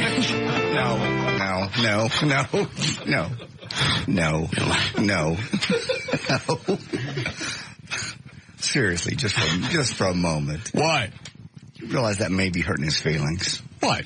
The skin tag but joke. It's something he can't control. Used to do that to Dan when he had the ones. Used to go, ooh, yuck. Well, they are. Well, maybe hurting his feelings then. Okay. Likely. I like him. I like him a lot. Don't hurt his feelings. Okay.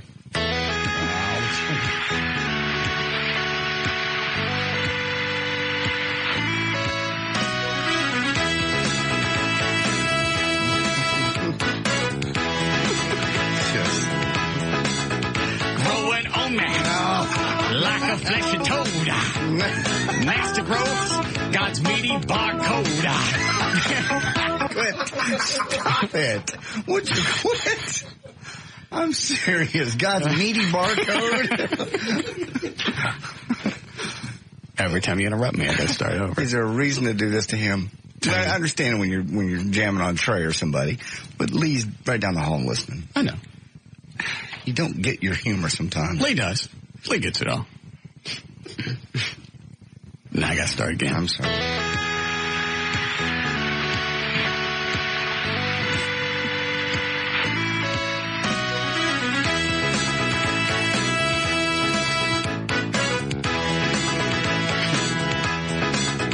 Growing on me like a fleshy toad.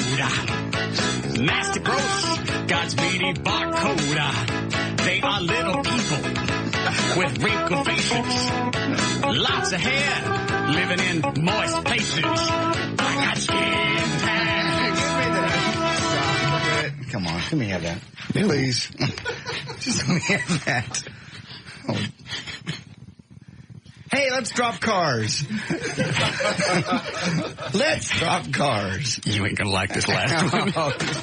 Let's go drop. We have a guy out there waiting for I understand. You just... God. This last one, either Eddie won't care at all, yeah, or this will be the one. Okay, all right.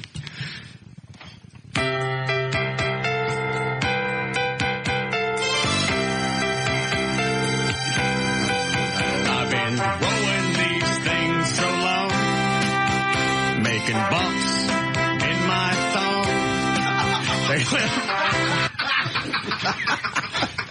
I'm not getting to the good part yet. I understand. I love Lee. I know we do. I'm sure. I just wish you would. He's lost a lot of weight. He looks great. I know. He knows he has them. He acknowledged it yesterday. Okay. Well, then this will be no surprise. Try this again.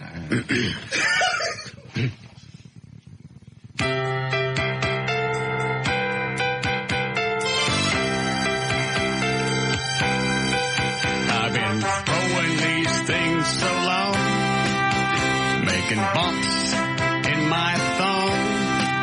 They live in my crack and come out every Groundhog Day. They are muscles with no strength. They're always hard to wash. They love the hair and the stank. They all like to go out riding up my ass where it starts to widen. And they're gonna be where they sing and all run free. Little meaty cowboys.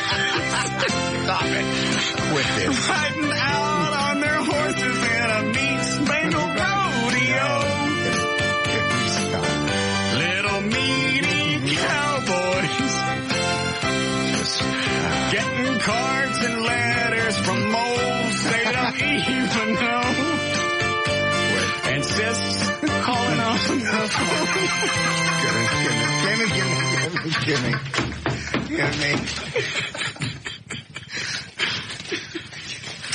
That's enough of that.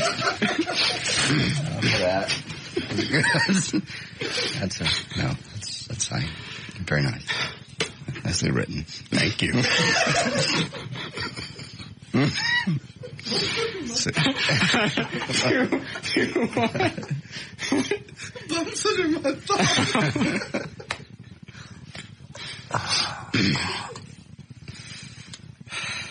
Want to drop a car? Yeah, on you. We still got a few minutes? All right. Turn this phone back on.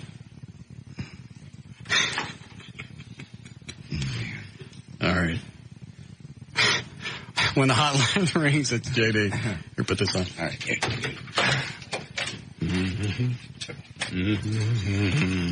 All right. Got it?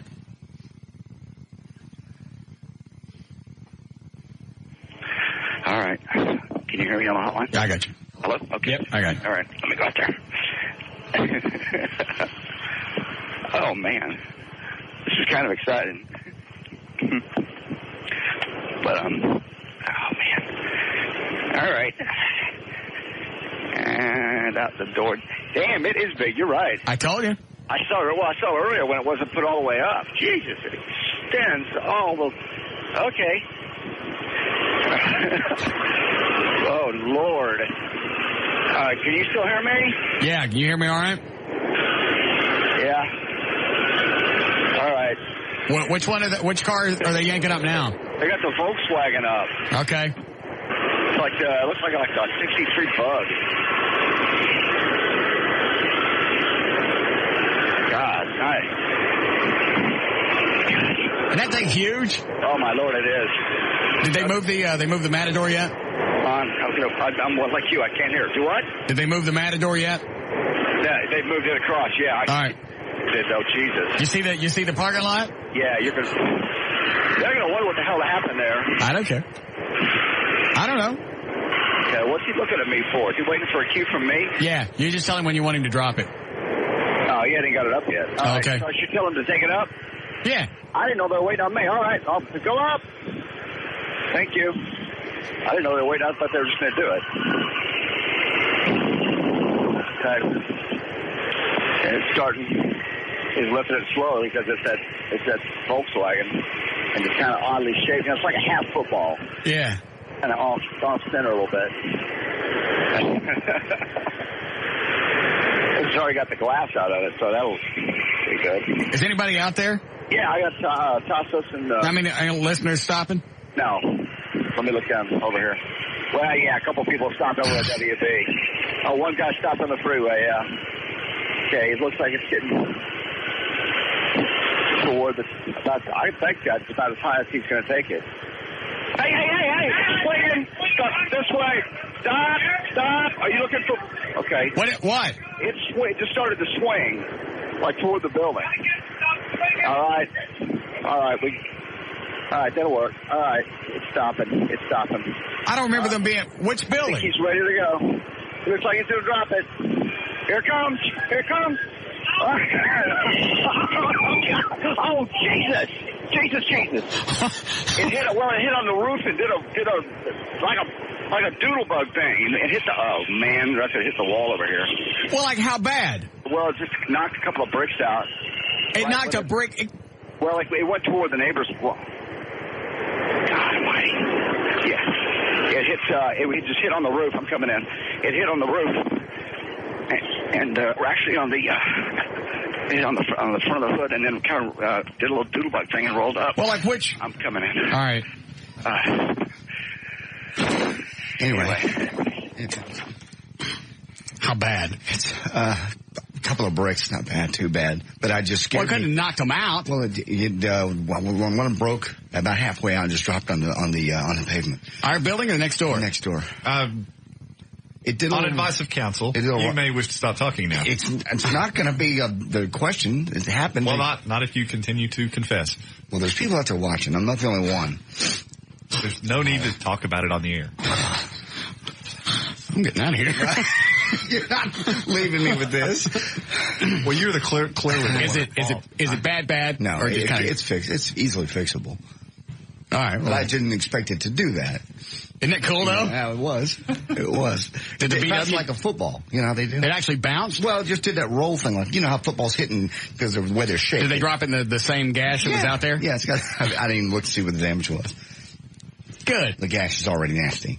But because it rolled, I bet it didn't do any more damage. That was cool. We got one more? Cool. We got one more left? Yes. All right. We need a break here? All right. We'll be back. This is Russ Martin.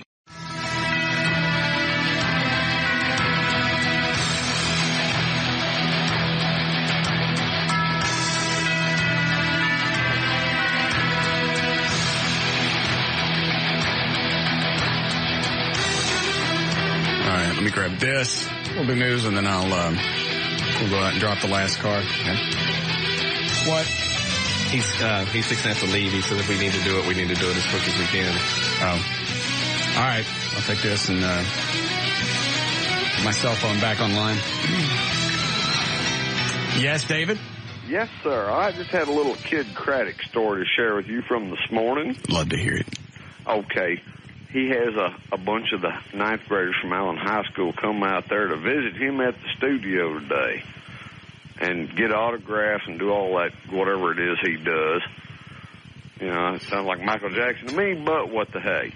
He sits there as soon as they go into the break, and he wants to, you know, all these kids are lined up to meet him. It's cool. They're in a radio studio. Right.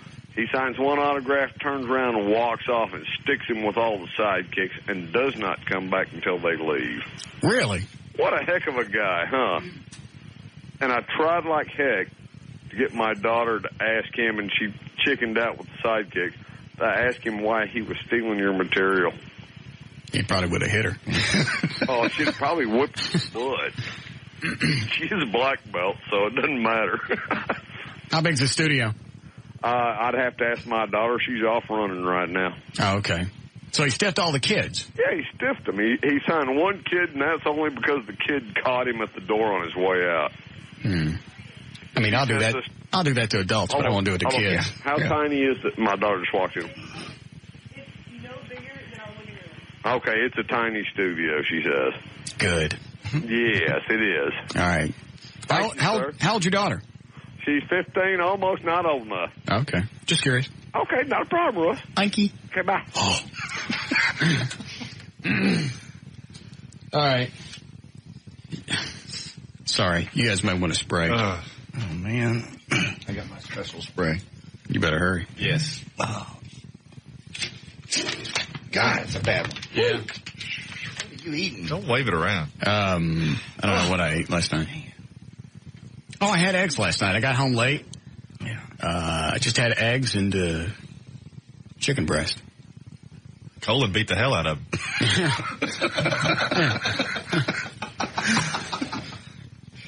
Jeez. Because that was just too much chicken at once. No. Yeah. Or the eggs, anything? Yeah. All right. Sulfuric. Man. Is the phone on?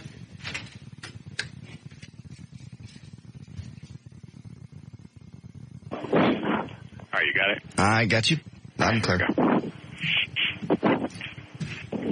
I did it hard of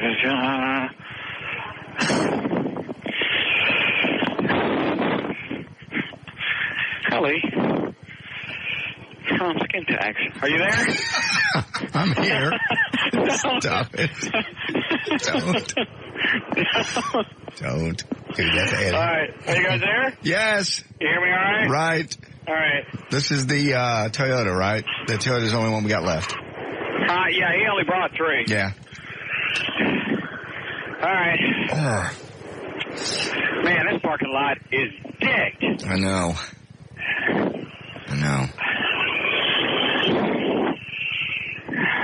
And you're just going to... You know what? This thing doesn't look that old. It's just the rear end of it's gone. No, that was it's relatively new, and they just got rear end damage, and it's got... hang on, let me walk away. It's a what? What is that, Toyota? I believe that's a Camry. Let me look. Yeah. It just looks like it got rear-ended. And the rear end's gone. And somebody sold the glass out of it. The front end's still cool. Yeah. Hey, you know what? right. Hold on. Hold on. Johnson? Yeah. Ask him if the battery's still in the car. All right. Hey, you know what? What? Hey, this thing's got airbags. So? Hold on. What? Yeah, battery. Yeah, this thing's got airbags. So? So we get in, we go for a ride. Okay. It doesn't run. No, you get him to yank it 10, 15 feet up in the air and drop it. Oh. Okay, let's do that. Goof. What? Okay. You're not going to do that. Quit it.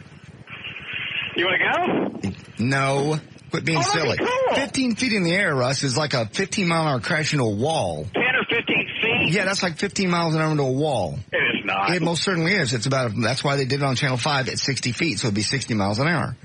All right, so 10 feet, 10 miles an hour. You never hit anything going 10 miles an hour? No. No. Hey, ask him if he'll do it. Ask him if he'll do it. All right. You're not going to do it. Quit jacking around. Why not? You get in, you put the lap belt on, and you just drop it to 10 feet. You're out of your mind if you're being serious. What? You are out of your mind if you are being serious. What? No, I'll be all right. Yeah. Okay. What? You're out of your mind if you're being serious. I don't believe you are. Come on, you want to go? No. Yes, I'll be right there. 10, 15 feet is going to be nothing. I put on the lap belt, and you got the airbag, and we go. Then you do it. I'm going. You're out of your freaking mind. And I know you're jacking with me. Huh? I know you're jacking with me. No. Oh, you're not really going? I'm not going. All right, screw you. Wasting my time coming out there. Yeah, you'll do it. All right.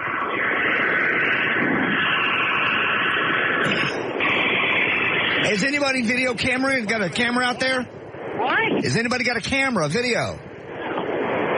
Is your camera up here? Mine is in the office. Yeah, O'Malley can bring it out or video. Yeah, send O'Malley out. Go get How long? It's on my desk. That's the. Okay, go. How long? He'll be there in 30 seconds. Have him bring the bottle out with him. Okay. Hold on, let me tell him. Hold on. O'Malley, bring the bottle too. Right. He's on the way. He's coming down the hall. Guys, I'm going to get the bottle from O'Malley. Bottle? He's bringing it out. All right, I got it. He's bringing it out.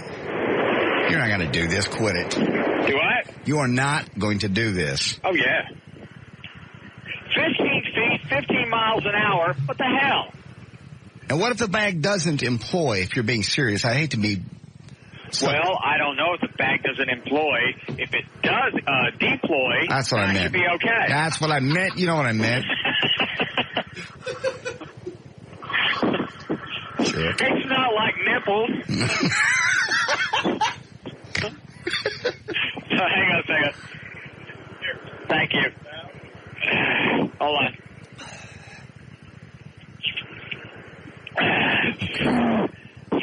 All right, here we go. And you're not coming. I'm not coming. Okay.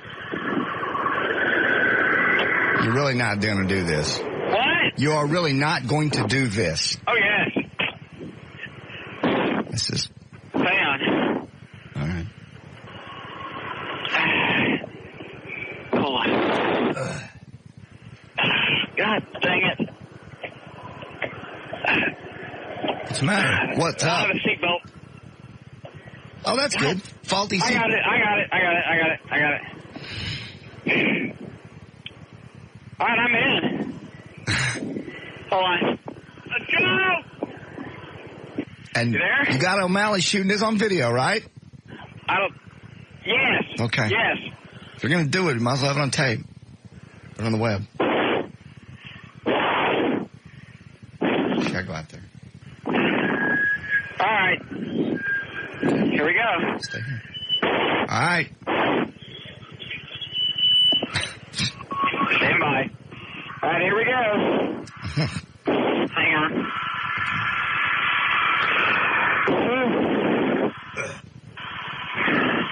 It looks like about talking about 10 feet. And that's what, 10 miles an hour? Yeah, that's too much. Give him the down signal. The what? Give him like that down signal to go down a little bit more. Hold on. Hey! Don't take it down half! Half! All right, hang on. All right.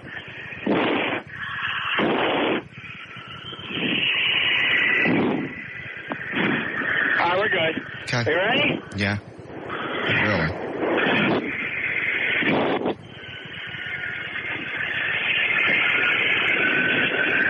And go!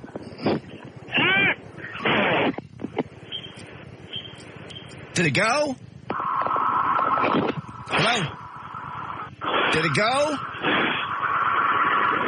Can you not hear me? All right, I'm going out there.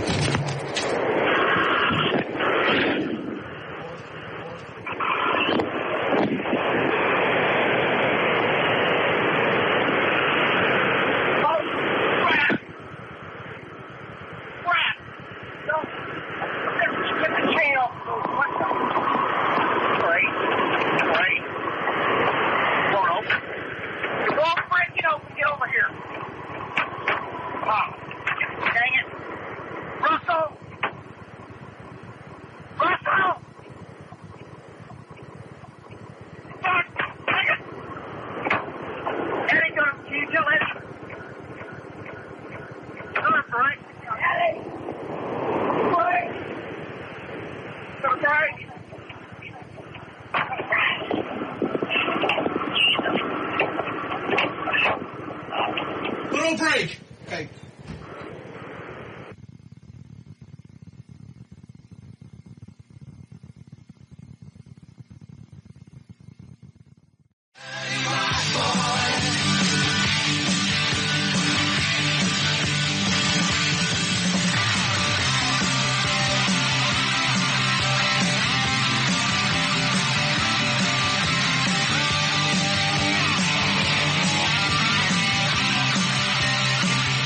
It's 605-51053. We're back. I don't know what else to do but take calls for a minute. Eddie, can you give me a line? Whatever. Okay, hello. I don't even know who this is. I can't see the screen. Hello, who's this? Hello? Hey, who's this? This is Christy. Christy, what's up? I'm going to kill y'all if you're kidding around. I've been sitting in my garage for 20 minutes. What's going on? I'm sorry. I don't really know. What do you mean you don't know? I don't know what is going on. I'm in here. He's out there, and they're looking at him. Well, what happened?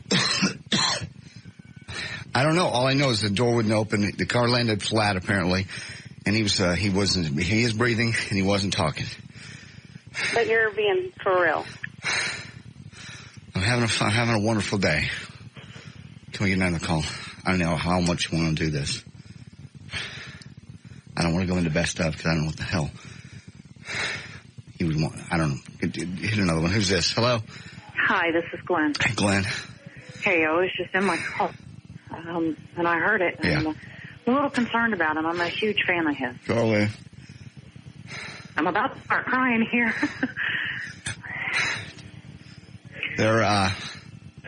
Put it to you this way. I'm going to be thinking about him and praying for him that he's okay, and I'll be thinking of all you guys there at the station. What's wrong with you people? How many times I tell you, never believe anything you hear on this show. Ever. Jesus!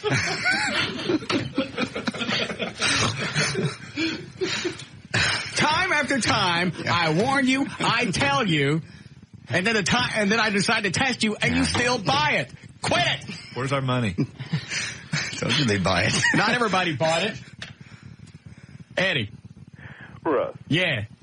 Nigga, please. See? He didn't buy it? Oh, he says that now. First of all, man, look at it. Look at it, man. When you fell in that car, how come the phone didn't go out? I don't know. I don't know that it really would. Phone wouldn't go out. The phone would go out. You would have heard static or something. Ever heard him crash to the damn ground? We didn't think that far through. I didn't figure anybody would. Who would get that far? Like, I would get in a car and let them drop me out of the sky. I know. See, I told you not everybody would buy it, and if the black guy got it. Besides, I was like, damn, since the nigger's gone, can we do his girl? Yeah, he wants L.A. Oh, I see. Have a good day. Thanks, Eddie. Yeah. I got an email here. In a way, Russ was in the car. He was just trying to scare JD. Yeah. Got another theory. No, we were betting during the break. I said nobody's going to buy this. Nobody even close. Yeah. Where's our cash? I'm not giving. Not everybody bought it. I would probably say more. Well, there's two parts to this. What? Well, the part of it that you were in the car, and the part that we were dropping cars. Yeah, we didn't even really have any cars here. That's what they're thinking. They're thinking you dropped the car anyway. We were really dropping cars. You just didn't really get in it. Oh, no. We ain't had no cars. Look, I'm going to drop cars into the parking lot. They'd make me pay for it. What the wrong with you people? How many times? In fact, I don't know if anybody could tell or not, because we taped this last night. Obviously, we had to go through a few different takes, and the longer that it took, the drunker we got. Yes. And if you listen to the third one, where we drive the third car, you can hear both of us starting to slur. Let me play some of this. I got you. I'm clear. Let me forward through it. I figured somebody was going to catch that. Man, this parking lot is dead. I know.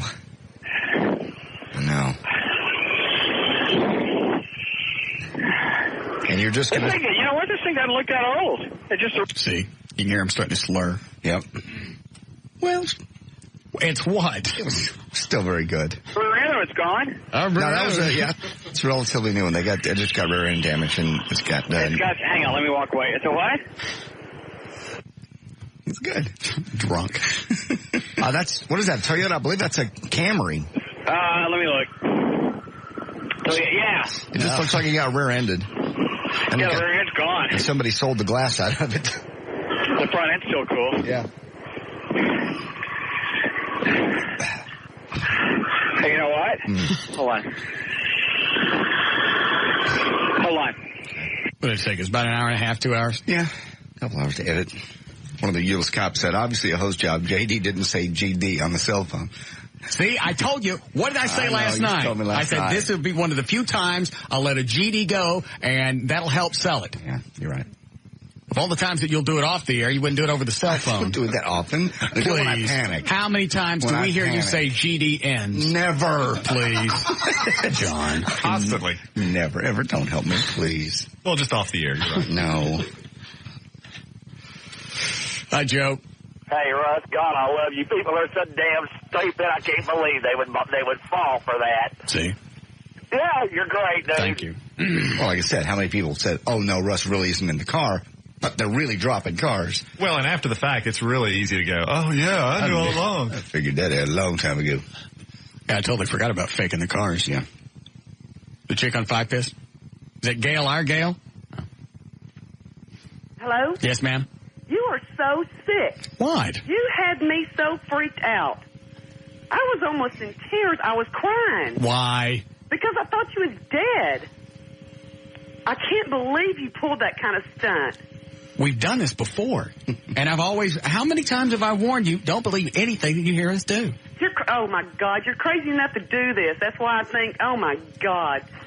I won't go flying in an airplane. You think I'm going to let somebody drop me in a Toyota? But, you're right. But thank you for being concerned. Okay, bye. All right. Well, with that said, had we been able to align the situations, we were going to drop cars. We got in the crane in the cars and everything. Now we had the cars. The crane company wanted to charge us, what, $150 an hour? Yes. Screw that. We got a sound effects CD, play it in the background on a boom box. That's all it was. Really? Yeah. Sounded good. I almost went and looked in the parking lot myself. It's funny because I came in today, and as I'm driving in, because remember car number 2, we said bounced off the wall? Right. as I'm driving in, I look up at the wall just to see if I could. I was like, what the hell was here? Just because we went through it so many different times. Right. We got to do news. Yes, Christy? Russ Martin. Mm-hmm. One of these days, something bad is going to happen to you, and nobody is going to believe you. Oh, yeah, we've talked about that, too. Right. Well, they'll actually go through the entire funeral. I'll be in the ground, covered up, and somebody's going to go, he can't breathe down there. You going to let him out? Yeah. When's he going to rise from the Well, grave? I didn't so much believe it, but it still makes me worry. Well, that's You shouldn't worry us like that. We all love you. That's very sweet of you. Well, don't do that anymore. It's funny afterwards. Oh, okay. Okay. All right.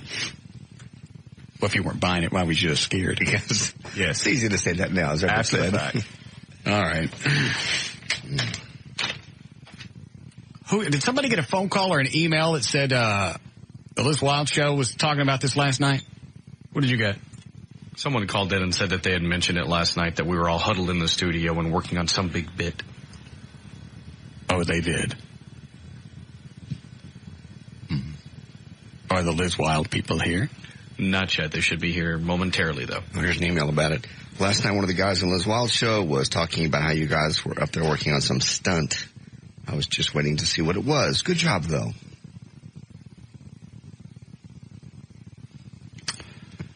Did Dan, did the phone call you got, when did you get it? When did you get the phone call about, they said we were working on some kind of stunt? I got that about, I'd say, 10, 12 minutes ago. Okay. Yeah, nobody else. There's no way for anybody to know that we were here last night. No. I'd like to see Mickey or Liz when they get in, if you would. Thank you. I miss Tom Likas. It's a good show. Not for long. All right. You ready to go with the news? Certainly. Dandy.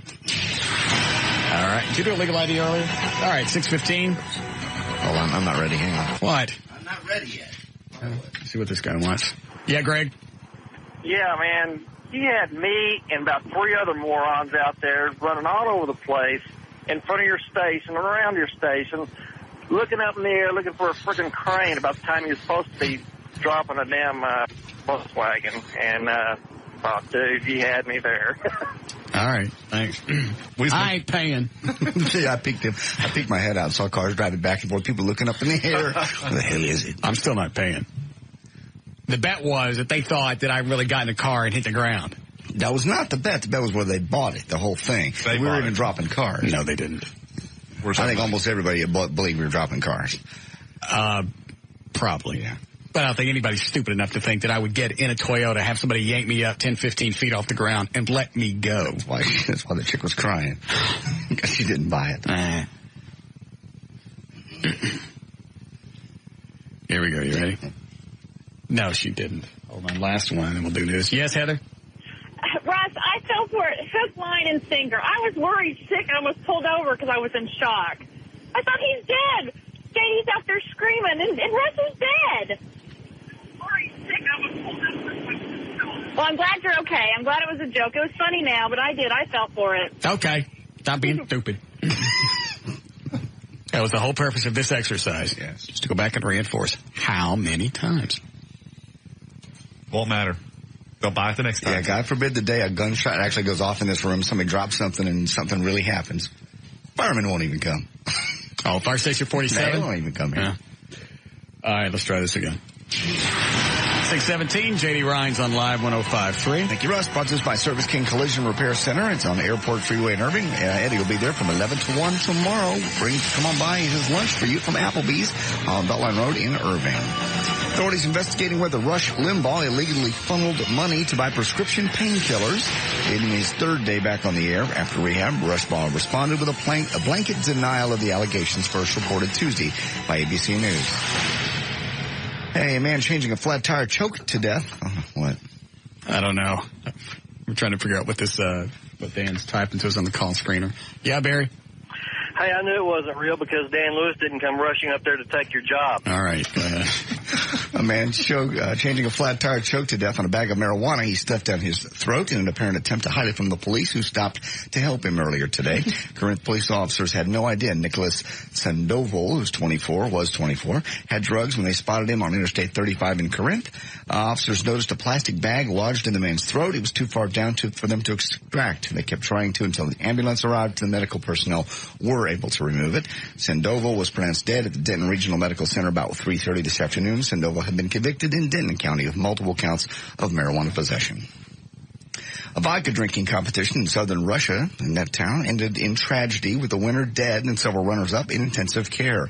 The competition lasted 30, perhaps 40 minutes, and the winner downed 3 half-liter bottles. He was taken home by taxi where he died within 20 minutes. 5 contestants ended up in intensive care. The director of the shop organizing this month's contest has now been charged with manslaughter. Russians, by the way, drink the equivalent of 15 liters of pure alcohol per head annually, and one of the highest rates in the world. Some experts estimate 1 in 7 Russians is an alcoholic. North Texas Resort Hotel and Convention Center dropping the word Opryland from its name. Some developers who believe the project will develop its own style. The development's name, after several changes, will be Gaylord Texan Resort and Convention Center on Lake Grapevine. The $515 million resort scheduled to open up in April. It's got 1,500 plus rooms and 400,000 square feet of convention and meeting space. Opryland did not fit into the development with Texas decor ranging from a giant Texas star atop a glass atrium to the replica of the San Antonio Riverwalk. Hold on. What is it, Dan? Katana just called crying. About what? You. Are you being... We already said it was a hose job. She upset about. Apparently she cares a lot for you. Yes. So to lose her lover. She's not my lover. He is your lover. Oh, she's not? She's married. Oh, I'm sorry. My bad. Talking about Eminem now, and no one would ever think of calling him a racist. That is until now. Ray Benzino and Dave Mays, co-owners of The Source magazine and bitter enemies of Eminem and Dr. Dre, held a press conference yesterday during which they unveiled some of Eminem's old school recordings, in which they say there's some nasty things about African American women in them. These supposedly were done back in 1993. Here's some examples. All the girls I like to bone have big butts. No, they don't, because I don't like that N-word, and then another word for crap. I'm just here to make a bigger hit. Blacks and whites, they sometimes mix, but the black girls only want your money because they're the dumb chicks. Never date a black girl because blacks only want your money, and that, S-word, ain't funny. Hold on a second. Mickey is here. Would you like to talk to him now? Have you already asked him? No. I had Tasso find him in the building. Oh. Ask him first. Thank you. Go ahead. Okay. That's all I have on the UNM. CBS Market Watch has published its top 10 most overpaid jobs in the U.S. And they are, do you want to guess any of them? Top 10 overpaid jobs. Hold on, Mickey's in the hall. Uh-oh. Go ahead and bring him in, Eddie. It was when Gary Hoey called in the hotline, Eddie told them not to answer it, and he said it was for Liz. Then she asked, what are you reading? You got an email about this, why you guys were still there. And that's I just thought you were reading a bad news story. No, then they went off. I was just telling you when all this happened. Well, you just start reading out of nowhere. I don't know. You went from Eminem to who makes the most, and then that. I was going to explain it at the end. All right. Read it to me again. As far as the Liz giveaway, it was when Gary Hoey called in on the hotline. Eddie told them not to answer it, then said it was for Liz. Then she explained why we were still here. Is that right, Mickey? Well, I don't know what the explanation was. Did you guys mention we were up here working on a bit? Didn't say you were working on a bit, said you were up here working late. Because I had seen your guys out in the hallway earlier when I had walked out the back door. Why were you mentioning us being here working late? Because the hotline kept ringing, and we kept asking, why is the hotline ringing, blah, blah, blah. And they said, oh, Russ and them guys must be working on the hotline. Because your line was ringing the other night for, like, god-awful hours. So what if that would have blown our bid? What if somebody listened to your show and would have heard that? Well, I don't think they would have. first and foremost, I don't think your listeners are listening to our show. And the first handful that maybe are listening are, we wouldn't have blown your bit for you. I'd appreciate it if you guys would mention where we are at any point in time. Okay. Since we concoct many things, we could have said we were someplace last night, and then somebody that might have heard your son. Get out of here. Right. All right.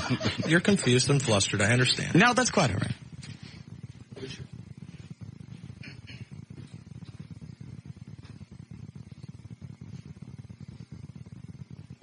He's stupid. Mm-hmm. And appears to have recently received an electrical charge. Yeah. Not only is his hair sticking straight up, his skin's all red. Yeah. What's up with that? It does. It looks like he got a hold of something. Yeah. Hold on. Yes, Eddie? Ruffle, is Eddie there? Yeah. Is Mickey still there? Hey, he just walked out in the hall. Damn. Shit got Eddie to do the nigga right now. Do his ass now.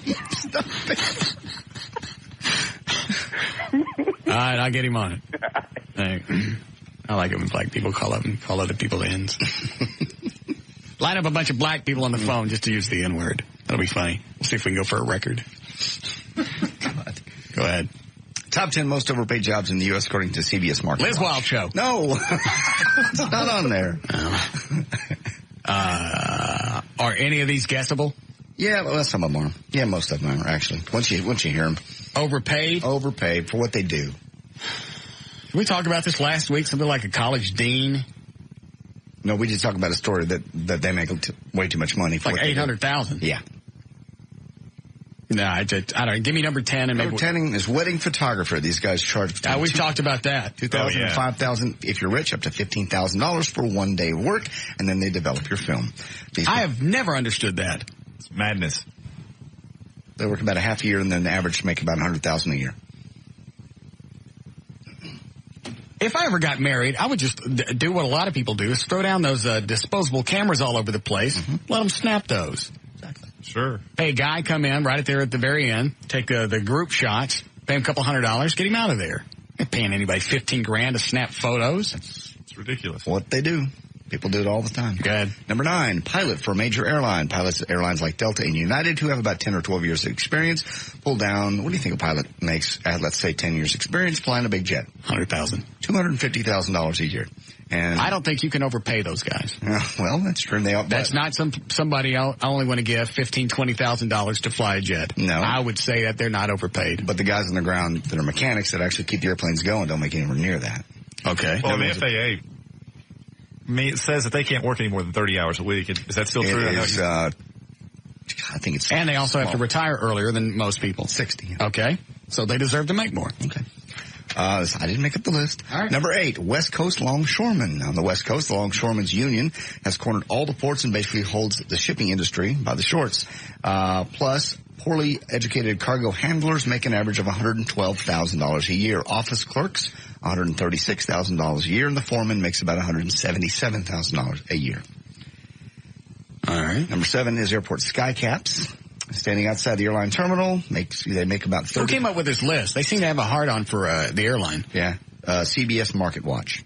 Oh, all right. Okay. Our own company.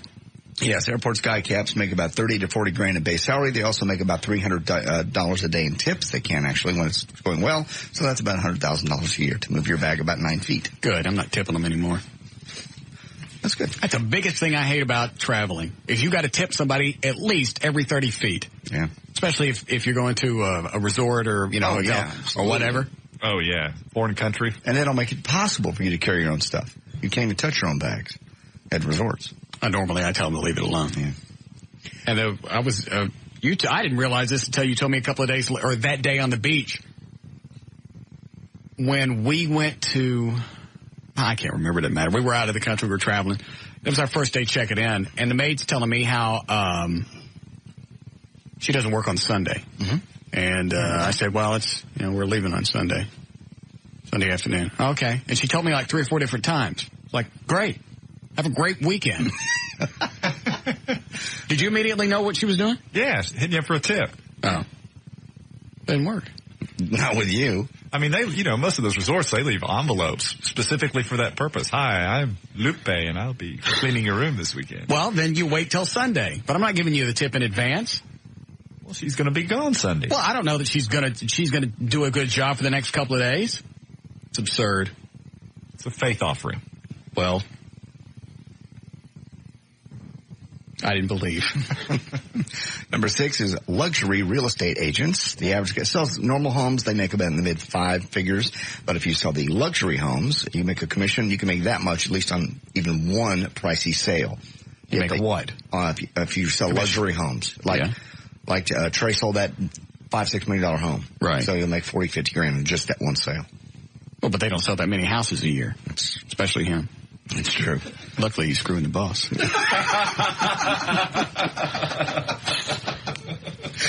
Yes. Motivational speakers are number 5. You want to help Bill Clinton come and speak with your convention. That's going to run you about $150,000. Multiply that by about 60 speeches. He's making $9.5 million a year. Why would anybody pay him to say anything for any reason? No concept. You just said Clinton, right? Yeah, Bill Clinton. Leader of the free world for a considerable period of time. I have no interest in anything he's got to say. I might pay to hear him play the sax, and that's about it. He lied. He lied to us. Lied to Congress, or whoever he testified in front of. Well, he has a marketable product, though. I don't like him. Go ahead. Orthodontists at number 4. These guys make a median salary of about $350,000 a year while working less than 40 hours a week, and actually their dental assistants do most of the work. And no, they don't. That's what it says here. All right, good. Number 3 is the CEO of even a bad company. Any guy even with a bad track record, depending on the company he's worked for, can make about $500,000 a year. I had some guy email me probably 4 or 5 times trying to guess what I made, what Dorsey made, and what Craddock made. And finally he gave up because I kept giving him nothing. Yeah. But I even had my dad ask me at one point what I made. Wonder why. I don't know. Probably just curious. People Wants to know how his boy's doing. It's like when I know what Dorsey. I'm not telling them what I make because they'll want. Well, he probably just wants to know. No, he's going to want. Oh, he's not going to hit you up for cash. Your dad? He already knows you're loaded. I don't tell anybody anything. Well, you wanted to know when I knew what Dorsey made. You wanted me to tell you. Yeah, I want to know. Well? Hold up the fingers again? That's back when I knew. That was 4 or 5 years ago. You don't think they gave him any more money, do you? I have no idea. I know his contract's come up since then. What do you think Hawkeye makes? I know what Hawkeye makes. He makes between that and that. Be a sidekick? Yes. On a music station? Right. That's retarded. Yes. What's that chick with the big nose make that's on with him? I don't know. She came around afterwards. I would imagine she's 40, 50. Really? Yeah. She doesn't have the history with the show. Hold on a second. Yes, Malcolm? Russ, you the man. Just wanted to call and let you guys know that Mickey just looked you in the eye and lied out his little Weasley behind to you. What'd he say? I mean, why? He said that they just said you guys were up here working late last night. Right. Well, that one email had it correct. You know, whenever you guys got the hotline call for Gary Hoey, Liz, what she said, almost an exact quote, was something to the effect of, they're up here, you know, late tonight working on some big secret bit. You know, that's almost an exact quote. And you don't believe me, have Eddie or somebody pull the audio from last night from about the time that you guys got that Gary Hoey hotline call. Okay. Thank you, Malcolm. All right, no problem. You guys take care. Okay. Insult to injury. Yeah. Making a mistake and then lying about it. They could have just said, you know what, we had no idea that it could have possibly ruined what you were doing. We're sorry. I'll go back outside and shock myself some more. And the bad thing is, I like them. Oh, yeah, I do too. They're real nice. Yeah. Well, we need to remember to stay in touch. There's always email. Yeah. We'll get them to sign our annual before they leave. And then we write on there, stay in touch. Yeah. And then you know what? What? We don't. I understand. You going to read or you going to think about it? I thought you were going for a phone call. No.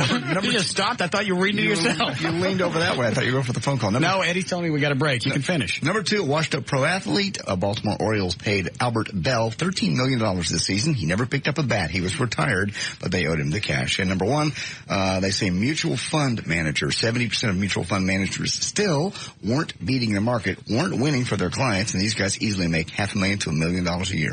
I know. I got mutual funds that are crapping. Yeah. So does everybody. And one of them, they were tailed in some type of, I think they were just fine. Putnam? I don't know. You hear about that? All right. Never mind. Buy Putnam. It's good. Insider trading. That's not insider trading. No, you're all right. Oh, I got 5,000 shares on sale. It's good. I love Putnam. Class B. New opportunities. Okay. It's good. Brought to us by the new Car Toys in South Lake. I will be out there, South Lake Boulevard, Saturday from 2 until 4. Swing on by. I'm J.D. Ryan, live 105.3. This is Russ Martin.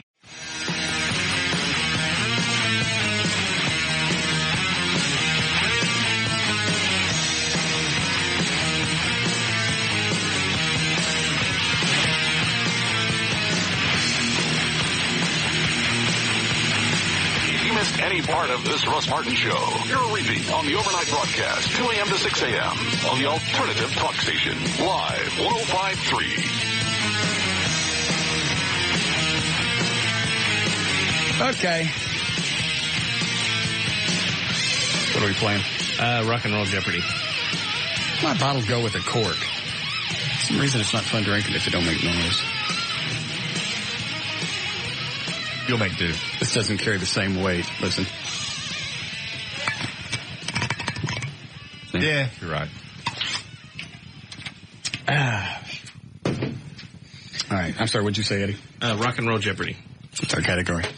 60s, 70s, and 80s. All right. Got a new news story during that last break. Somebody else has attacked another dog. This one in Plano. 1-year-old dog recovering at Windhaven Veterinary Hospital after reportedly being skinned alive. Lovely. You'll see this? Yeah. Well, show me the picture. I'm sorry. He did that to me in the office. Reportedly, it took more than 2 hours of surgery and 60 stitches to repair Josephine's injuries. The doctor reportedly said that someone using a very sharp instrument... Don't read any more of this. Okay. I get the idea.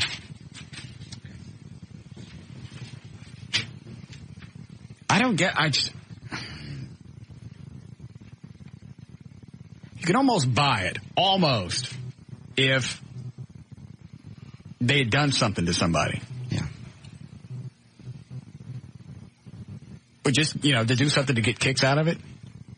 There was a story online today. I forgot where I read it. Some guy up north killed a puppy with an axe while the kids watched. Jesus. That's one of the hallmarks of sociopathy, though. People that are sociopaths tend to do three things. They set fires, they're bedwetters, and they harm animals when they're young. Those are the three big indicators. If you can find those three behaviors in a person at a young age, you can almost guarantee that you'll see them on court TV at some and then they move on, just like you keep moving from drug to drug to get, a more intense high, and they move on from animals to adults, or animals to people. It's an utter lack of conscience. Yeah, they don't care. No feelings of remorse whatsoever. Everything's a thrill. Right. All right. Let me take this. Dan, line up 4 people, if you would, for Rock and Roll Jeopardy. Hi, Deanna. Man, I knew that nigga was lying about that stuff. When Channel 5 did that, they had to have all type of firemen and police around there. And second, he's got some cars from the salvage that's been wrecked. The airbags already came out. No, they didn't take the airbags out. She means they deployed. Not necessarily. Not if the rear end's gone. They'd have to be in a head-on collision for the airbag. See? Now, yeah. Man, that nigga, I wouldn't pay. Don't pay, Russ, because I... All right. You can say N. You can't say S. Yeah. I was still laughing the whole time. When you went down, I was laughing. Oh, you were? Yeah, I was So laughing. you think it's funny? When that lady called in to my... Oh, Russ, you're so stupid. You had me in tears. I was laughing at that bitch. Oh, Russ, we thought you was dead. That's so damn stupid. That's not a bad white voice that you throw on there. You gonna... You use that when you call for customer service? White people. Everybody that called in and... What? Nothing. That's what I do, so they wait on me. I understand. All right. Thanks, sweetie. Bye. Bye. What? Nothing. All right. Get everybody lined up? All right. You can come in here. You did say we do have something to give away? Yep. Here we go. It's time to play Rock and Roll Jeopardy! And here's your host, Russ Martin. We got 4 people on the phone we'll be playing for. They could win. They could win a month at any Larry North Fitness Center, including a book, Living Lean by Larry North. Also, 12 months bronze level web hosting at vertbiz.com, the official web host of Live 105.3 and the Russ Martin Show, and free admission and 4-pack of lunch passes to the Penthouse and a Kahlua prize pack. All right. When are we supposed to weigh Tassos again? Was it Friday? It's Friday. We're waiting till Friday. All right. Has he said anything about losing weight, Dan? Yeah, he had mentioned that earlier in the office. He mentioned that he felt like his face was slimmer, and he said his trainer said the same thing. He's only been doing it a week. Yeah, but he said he already feels better, just like he wakes up and every day he just feels better, more energy. All right. Yeah, they get him kickboxing and everything else. Well, I think Larry has also got him eating throughout the day instead of, because Tassos was cramming everything into, like, at night. Yeah, pretty much he would wait all day, wait till after the show, and eat one huge meal. Right. So Larry's got him spreading it out. Right. All right. Test your buzzer. JD. Everett. There's mine. Okay. Say the range was? Mostly 60s and 70s, but there's some 80s in there. Okay. Then let the first one fly.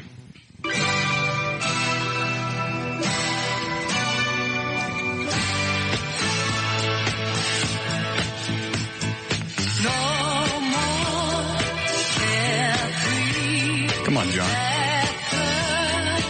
I don't know the song. You've heard it, though. Oh, yeah, I've heard it.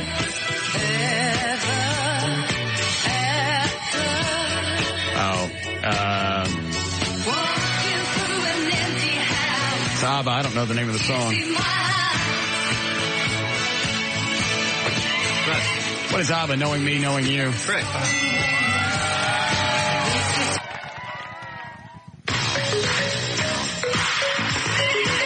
What is Bananarama, Cruel Summer? Correct.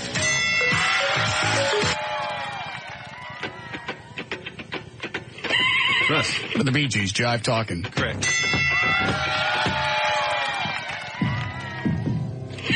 Russ. What is Huey Lewis in the News? The Heart of Rock and Roll. Correct.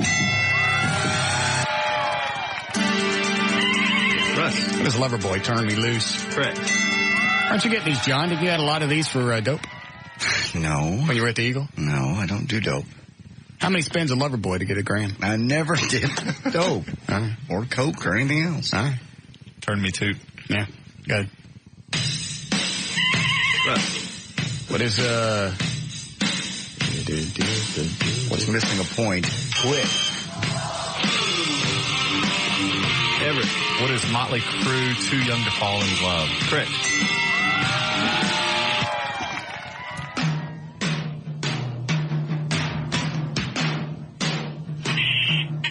JD. What is Phil Collins, I Don't Care Anymore? Correct.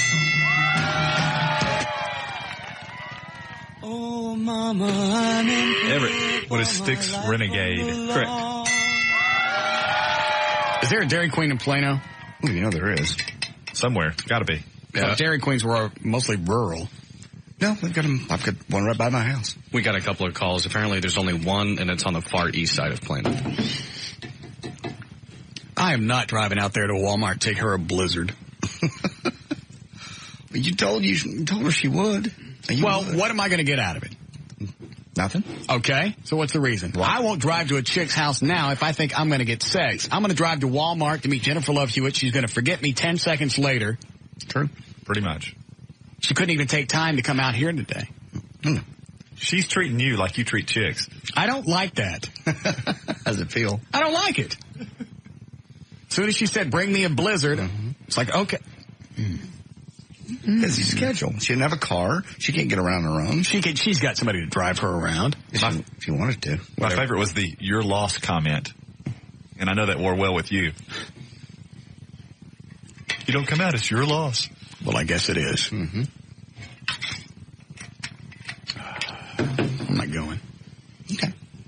Did you call Walmart?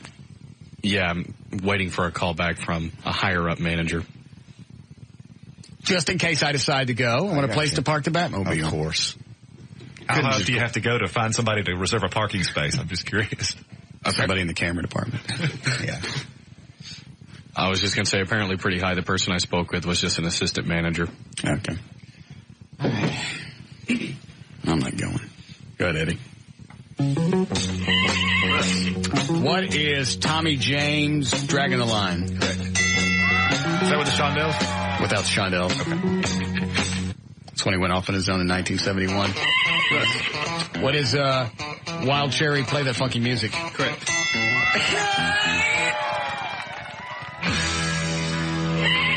Russ. Is AC/DC Big Balls? Correct.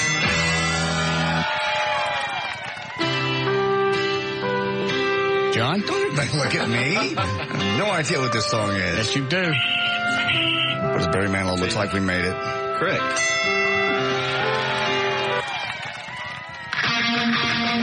Everett. What is Guns N' Roses' Welcome to the Jungle? Correct.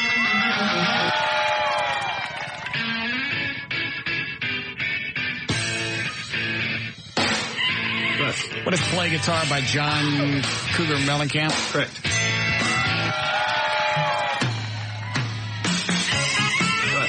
What is Men at Work? Who can it be now? Correct. Russ. What is Sledgehammer by Peter Gabriel? Correct.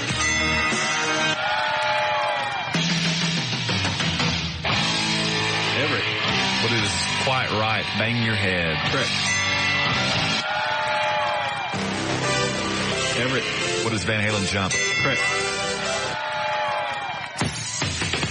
Everett. What is ZZ Top Tube Steak Boogie? Correct. That's correct. You said tube steak. Tube Snake Boogie. You said steak. I did not say steak. Bet. I'll bet money. I said snake. Anybody else hear him? I heard steak. I said snake. I wouldn't listen. Of course you weren't. I pay attention. Well, because I knew you knew what it was. He don't get no point. Whatever. I said tube snake. All right. Don't give me a point. Good. That feels better for you. It does. Go ahead. What are the Beatles? Hell. Correct. Everett. What is Billy Idol of White Wedding? Correct.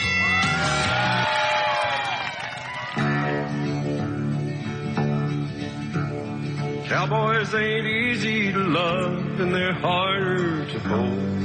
Go ahead, John. I can't remember who sings it. Yes, you do. I really don't. Give you a song and diamonds are gold. I know it ain't Willie. Russ. Lone Star belt buckle. What's Waylon and Willie? Mama's always want to get you some cowboy. JD. What is Mama Don't Let Your Babies Grow Up to Be Cowboys by Willie and Waylon? Correct. Everett. What is Boston? Hitch a Ride. More Than a Feeling. Correct. What is Boston? Peace of Mind. Correct.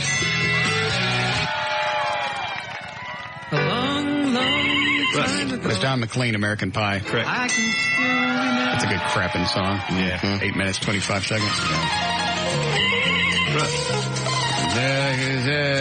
Everybody down on the floor. What is Casey and the Sunshine Band get down tonight? Correct. You always stop it forever. Busy Cheese. Russ. There's Linda Ronstadt. Loves a Rose.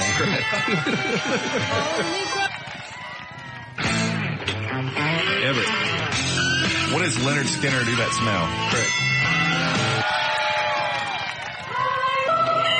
Russ. What is You Can't Always Get What You Want by the Rolling Stones? Correct. Russ. What is Eye of the Tiger by Survivor? Correct. This is the last one.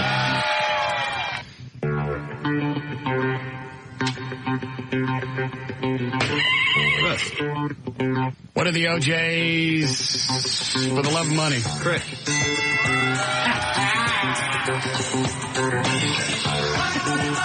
What was the score, John? I'll score. Dan had 0. I ended up with 3. Everett had 9. You had 16.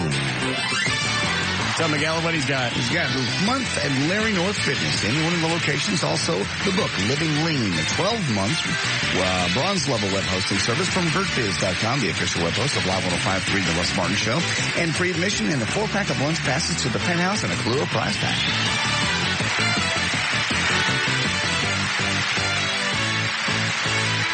This is Russ Martin.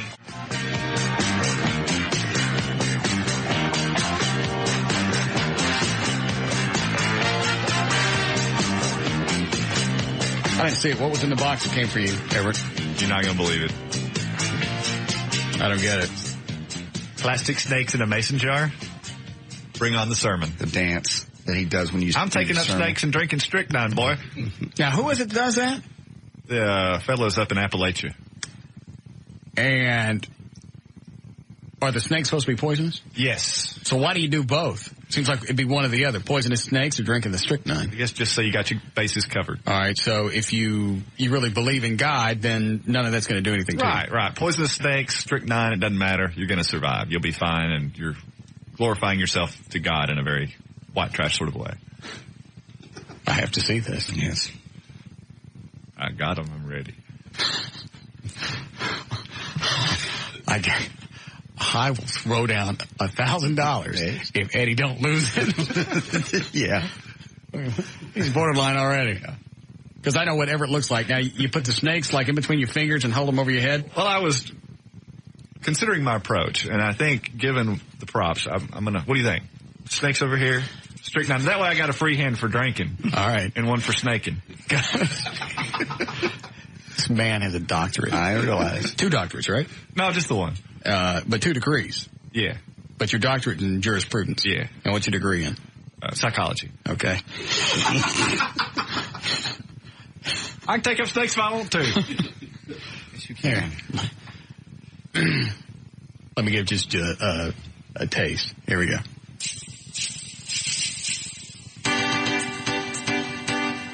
You want a little sermon to go with it? Oh, man, gotta have it. All right. I didn't come here to preach today, but it's what it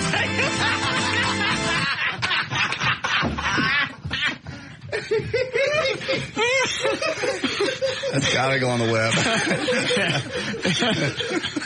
It's got to. The only thing you're missing is a banjo. And a pretty mouth. All right. All righty. Well, I'll see if I can whoop something up for Friday. Oh, that'd be great. Would you do it with real snakes if they weren't poisonous? Absolutely. Those don't bother you? Not a bit. I used to have a pet snake. All right. Can we get some? I get tried. The pet store I used to go to shut down, but I can find somebody. All right. I got it after 7 o'clock. Mm-hmm. I don't have time to find other music. Just use this. All right.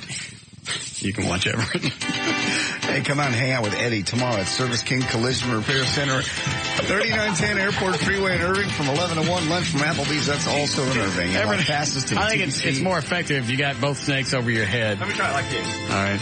I'll also have passes to the TVC Indoor Racing track. Yes. Geez. For more information about the Russ Martin Show, to email us individually. Go to russmartin.com. Stop it, Everett. Get answers of any questions you may have, including audio clips and such. Go to russmartin.info. What's going on? Yeah, there we go. It's an email. The hell with it. Everything else is at live1053.com. Wait a minute. No, we have to do this. For law issues, contact the Dancing Everett Newton at dallasattorney.com or call them 214-823-LAWS. Everything else is at live1053.com. All right. The video from Channel 8 is up on, it's on Russ Martin. It's russmartin.com. /8. The number 8. I don't know how long I'm going to leave it up there, so if you want to watch the ding, just go. We'll see you guys tomorrow. Bye.